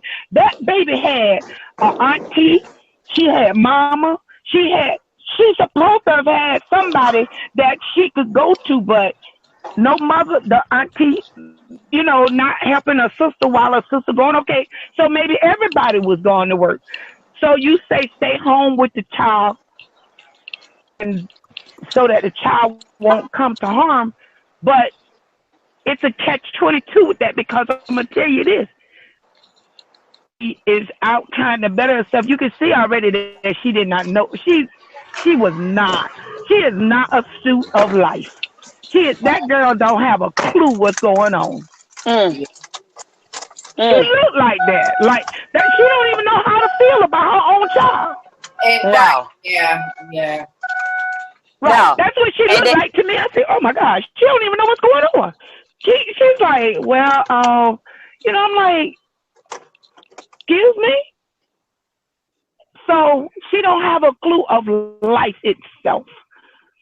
But we got to grab even them, not just the little children and stuff like that. We need to grab hold to somebody, exactly, and take them and say, look here, honey, have opportunity to come so you can learn something so you can teach your child. You got these children now. You need to teach them now. So let's get with this. Come on. You see? But a lot of them don't want to learn and they're not going to learn.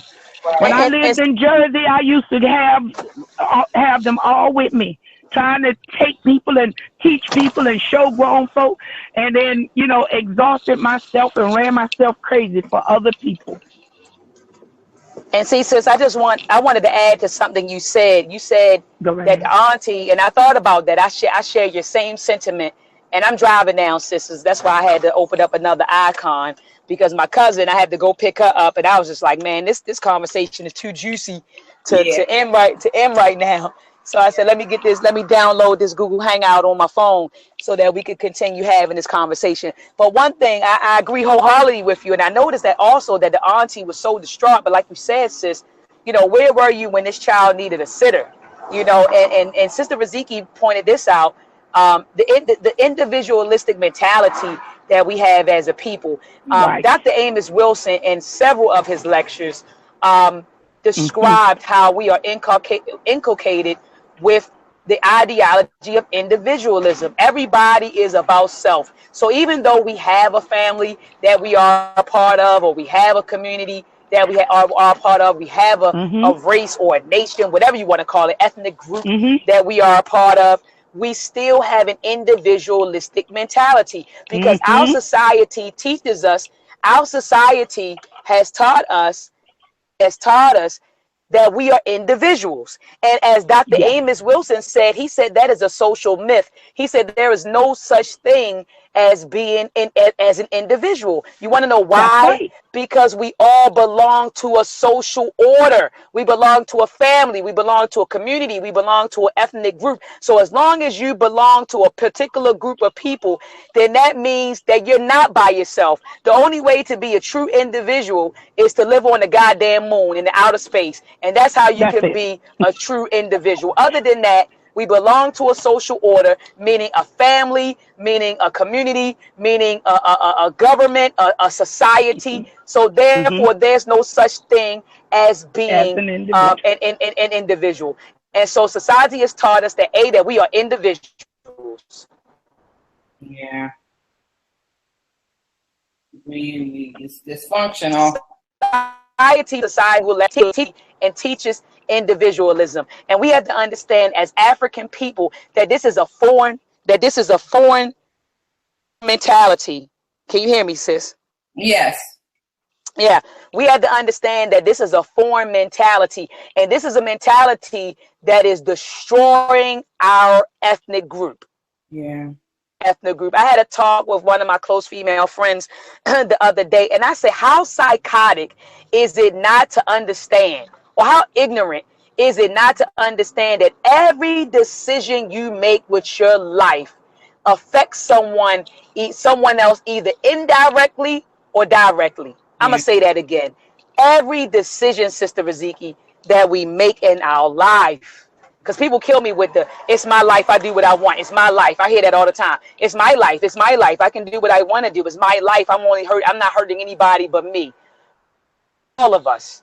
The decisions that you make in your life, that means who you date, how you rear your child, the successes and failures that you have in your life, it affects somebody or somebody's. Yeah. Indirectly or indirectly. That's facts. So your life is not your life. Your life belongs to the community. Your life belongs to the nation. That's who your life belongs to. So we got to get that. I'm done with that whole philosophy. We gotta extricate ourselves from the ideology of individualism. There's no such thing as an individual. There's no such thing as an individual. So we definitely have to extricate ourselves from that sort of mentality and that sort of culture. And get back to the, can you hear me? Can you hear me? Sister Raziki, can you hear me? I guess your mic is muted. I might unmute your mic, Sister Raziki. Yeah, I'm trying to get on my phone, but yeah, I can hear you. Sister Raziki. Yes, so what I was saying is that we need to extricate ourselves from this sort of culture of individualism and return back to the village mentality. What's the village mentality?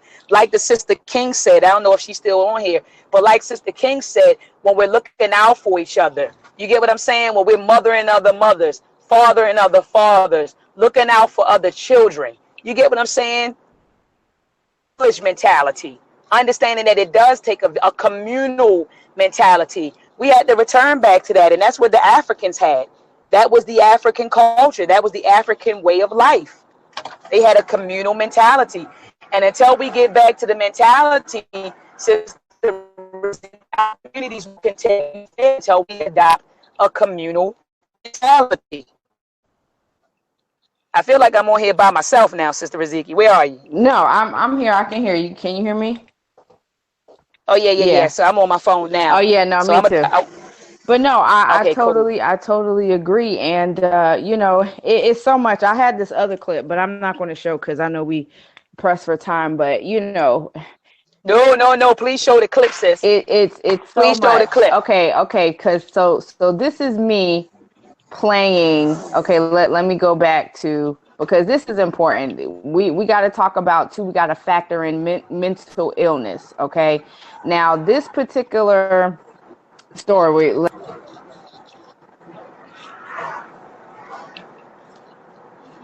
Oh, all right, I'm back.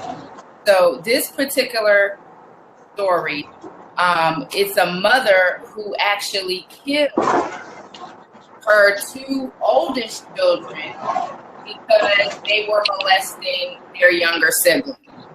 Are you aware of this story?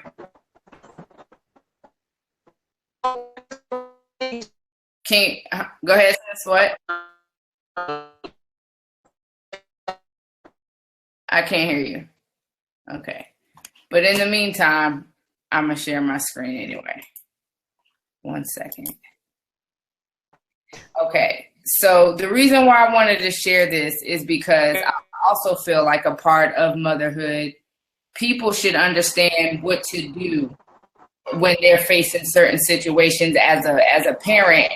Again, here's why community is important. Like, if you don't know what to do, I mean, you just do some shit that, you may regret later. But listen to this woman. This clip is 25 minutes long, but I'm going to only play like a short snippet. 1 second. Yes. Now, Stoney, I did start her. I did 9 more months. She was on his big ass. She was 13. My son told me how she used to sit on his face, and she said, Mom, it speaks real. And she was, you know what I'm saying? Yes, I did. And then oatmeal is all that girl got. Lucky she got that once a day. She only got oatmeal once a day. She's very lucky she got that. And I even have to hide the fact that I was giving her oatmeal because he didn't want me to feed her, and he had every right to feel that way. No, I'm good. You're okay? So let me go forward. Taking you to the second. Right under my nose. So, man, I don't regret none of this. I don't regret any. is my son, that's my baby. There's no way that his brother and sister should know what he feels like inside. There's no way. I don't feel no remorse for the death of them demons. Okay, all right. Okay, so all right, can y'all kind of understand what's going on? I don't know if you heard everything, but this is a mother, okay, who found out that her 2 oldest children was molesting their younger brother. And what she was talking about was how the older daughter, when she was on her menstrual, she would sit on the little boy's face, and that's why you heard the mom saying, "Oh, mommy, you know, it stinks real bad." I mean, the older children was literally molesting, you know, this little boy, and that's when she was also talking about how when she found out, she was starving the children, like she took them through hell. And her point was, you know, those weren't my children; those are demons. Even though she birthed them, you know what I mean? She looked at those children as demons. And the sad part is too, there was another clip where, you know, the children that she killed, their fathers were in the court, and them like, I don't know why y'all here now, because when I needed help with you, y'all wasn't there to help. So here you have this mother, you know what I mean? I don't know what kind of support system she's in or whatever, but her only need to support was the fact that her children was molested. So, hey, Sister Raziki, can you hear me? Yeah. I don't know if it's your phone or my phone, but you're breaking up really bad. Are you on the computer or are you on your cell phone? Computer. I'm on the okay, so maybe I was in a bad area. Okay, so you said that you just showed a clip of a mother who basically, I mean, took the law into her own hands. She ended up did she kill the people, or what did she do? She killed her 2 oldest children because they were molesting their younger sibling. Do you hear what I'm saying? Right, and she said she does not have any regrets. That she had no remorse. She said she doesn't have any regrets. No regrets, no remorse, because those were demons. Those weren't her children. And so my thing is, okay, because I know the thing we're talking about mothers, right? So when we hear about mothers putting their children into these kinds of situations, what do we say about the mothers in these kinds of situations? And even though it may be rare, but I'm also bringing up that how important it is to help these mothers know what to do. You know, like who did she have to go to say this is what's happening in my home, and before I kill these children, what do I do? So, you know, understanding that, right, like Sis said, you know, it's a lot of stuff that single parents you don't know. But then, like, you know, if you don't know, we should also be aware that we got to create community. We got to create groups and sisterhoods to say, all right, sis, you know, we are here. You know what I mean? Like, there also has to be some sort of level of stepping up too, because not everybody know how to cope on their own. And like I was saying, right, when the fathers of the children showed up in court, and mind you, these are the fathers whose children was killed for molesting somebody else. That's why the lady went off and was like, well, where the heck were y'all when I needed y'all? Don't come here now because I killed y'all children. You should have been right already, you know? So it's like, well, what do we say to these mothers? How do you even view that kind of situation? You know, as the mother, like, you know, that's kind of finding out some foulness is going on between your children. Like, what do you do? How do you handle that? I mean, I think killing the kids was a bit extreme. Yeah. Yeah, I think, you know, I don't condone the murder, you know, of our babies, even though I understand that these babies, you know, I don't even know how old were the children that were committing. How old were they? Like, one was 13 and the other one was like 11 or 12 or something like that. But they were above 10, and the little boy, I think, was like 6 or something like that. He was right. Really, yeah. So these babies knew better. You know, they were at an age where they knew better, but still they were babies. I mean, at the end of the day. But you know, they knew better, but they still were babies. I think that killing those children, in my opinion, was a bit extreme. Right. I definitely think that she should have disciplined them, you know, had them locked up or whatever. I think killing them, though, that was a bit too much for me. that was a bit, mentality. And so I can understand, that being extreme, but then too, and we can't lie or deny. Black folks forever have always made this joke. Well, if I bought you in this world, I could take you out. Yes, they have. Yes, we have. Exactly what she did. So this is another thing with our community. Like, we're quick to use all these cliche statements, but then when it happens, like, oh my God, what happened? And that saying is literally what she did. And in her mind, those weren't her children; those were demons. So it's like, okay, what is it that she went through? And again, going back to like we were talking about earlier, where you're planting your seed. So now you have a mother who only solution she felt was good enough was to kill these children. Like, what mentality, what mental issue does she have? Yeah, she definitely has a mental issue. That's a fact. Yeah, I'm just like when I saw that, I was just like, wow, like I didn't even know how to feel about that. You know what I'm saying? Like, because now if it was a stranger who was doing that stuff to your child, you would have killed their ass. I know I would have. Yeah, that's a fact. Yeah, but they would have. It's but outside looking in, but dang, she birthed these people. But on her side, how do you distinguish the difference? I don't give a damn if I birthed you or not. This is what you did. Yeah. And stuff like this happens. There's a little girl in Philly who, I kind of grew up with, and her brother molested her, but the brother was sent off somewhere. You know what I'm saying? At the end of the day, these are issues that we have to have some kind of protocol and help and therapy, working, because man, this stuff is like crazy. Yeah, I agree, Sister Riziki, with you that there needs to be a protocol on how we deal, with situations. I remember one of my good friends said to me, she's like, she's I ain't gonna say she's a fairly new mom. Her son is 7, and I was kind of scolding her for a decision that she made, and she was like, look, check this out. She said, being a mother, it doesn't come with a handbook. She's like, there's no handbook for how to be, a good mother. So she was like, I'm just trying to figure it out. You know what I mean? She's like, I'm just trying to figure it out. So I agree with you, sis, that there definitely needs to be some sort of protocol, some sort of training that women have to undertake before they go out here and procreate. And that is why the rites of passage programs are so important and should be in every school, and it should be in every community, and within that rites of passage program, sis, that we teach these women how to be women first and foremost, then how to be a wife, then how to be a mother. Right. You get what I'm saying? We got to teach our babies. So like you said, there needs to be a protocol set up to how to deal with certain situations, and where should they learn it? At the rites of passage program. Yeah, for real. We slipping on that stuff. We don't. It's just like graduating. We will send our children to college and go in debt for it, but trying to create and enter the rites of passage program, man, that's a whole other story. Yeah, and I agree with you.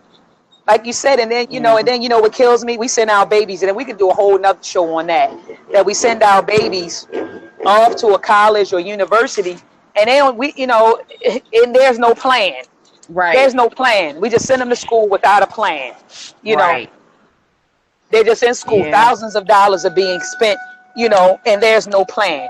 So what are you going to do with this degree? What are we going to build? How is this degree going to empower you? How is it going to empower our family? How is this degree going to empower, our community or our ethnic group? There's no plan. Right. You got children going to school spending thousands of dollars on a damn degree that don't empower them. And let's stop saying And let's stop saying, and we got to do away with the family superstition that to get a good job, you have to get a damn degree. Like, we had to do away with that. I'm sorry. I know a lot of people with college degrees. And my aunt will tell you this. Yeah, my aunt would tell you this. She's a recruiter for Food Lion, and she shared with me that there are people who have applied, for positions at Food Lion, the supermarket, and these are people with master's degrees, bachelor's degrees, doctorate degrees, you know, and they come out and they can't find a job. So you done sent your child to college, went in debt with this degree that you're not even using. Like, we got to cut that out. Exactly. Yeah. Like, we got to cut that out. We got to cut that out, sis. So hold up, keep on talking, sis. Give me about 3 minutes because I'm almost to the house so we can end the broadcast. But I think that we should do a whole show on that. And I agree with Sister King that we need to have another episode called Dear Black Mothers. I'm telling you, Dear Black Mothers, and really talk about mothering, talk about healing, talk about a proper diet for our children.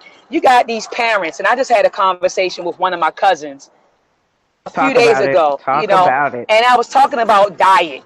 And she and I were, you know, her children, they eat chicken, turkey, and beef and all of that stuff. But what I was explaining to her is that, you know, a lot of these meats, they're pumping estrogen in the chicken, in the turkey, in the beef. And I said, do you know what you're doing to him? Like, do you really know what you're doing to your son, whose body is meant to have more testosterone than estrogen, but you giving him that have estrogen in it? Do you really understand what you're doing to his testosterone level at this point, and how you're damaging him? So we need to definitely have a conversation about dieting.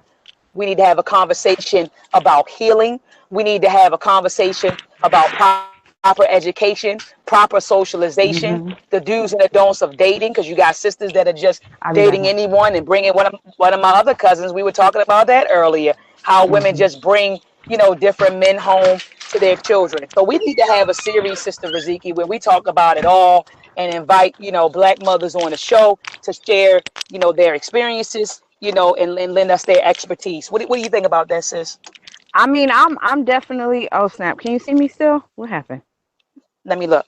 No, I can't see you. Dang it. Okay, well, no, I totally agree with that. And two, like, it's important for women to know, and this is what we do, like, even on our little tantra retreat. Like, we got to stop being embarrassed and ashamed. You know what I'm saying? Like, this is a safe space.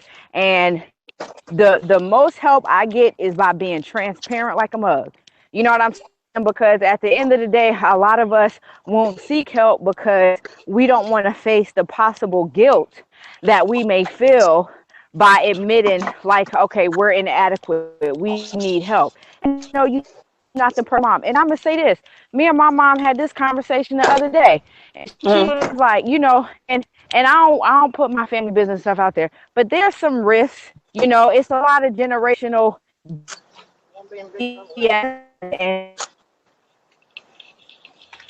and favoritism, and, you know, stuff.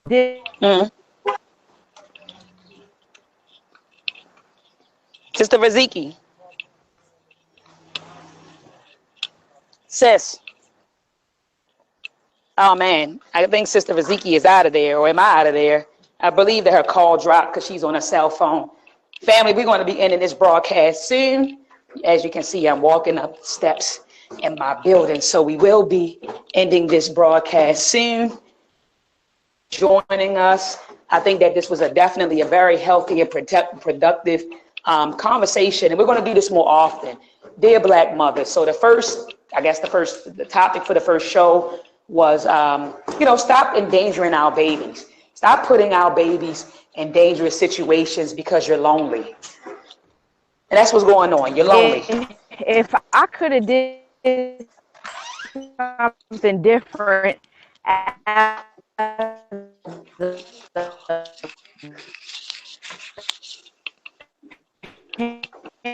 parent, you know, what would that have been? And so, like, in my mind, I'm like, okay, if I answer this, will she get offended? But then I'm like, well, no, there was only so much that question. So, sis, you're breaking up real bad, sis. Sis, you're breaking up real bad. Sister Riziki?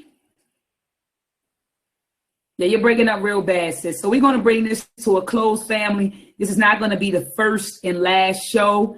Dear Black mothers, first topic, stop putting your children in dangerous situations. Before we go, I want to shout out the chat room. Let me see. You have Sister Lessa Darcy in the building, 2017 BAM. Christina's Life. Do the Knowledge Radio. Peace and love to you. SAA Freedom School. Peace and power to you, family. Black Melanated TV. 180 TV. Peace and power, fan brother Sean T. Kalafani. I believe I'm pronouncing it right. Peace and power to you, brother. You had Alphadale Empress King who joined us. Thank you so much, sis, for your words, your transparency, and your accountability. Ali Dawud L. Thank you so much, brother. Is it Shalom? I think it's not Shalom. You're L. So it's Islam. Islam, brother. Sisters in the building. Peace to you, sis. Living Soul Journey. Peace to you, family. Then we had Cache Ivy earlier. Iron Kong 26. Kiki Whitted. Peace, family. Brother Doug. Peace to you, brother. Let me see who else. Makai Zadek Salam. Peace to you, brother. God's gift always. Peace to you, family. Formerly Geneva. Peace, family. Matt Tip. Peace, family.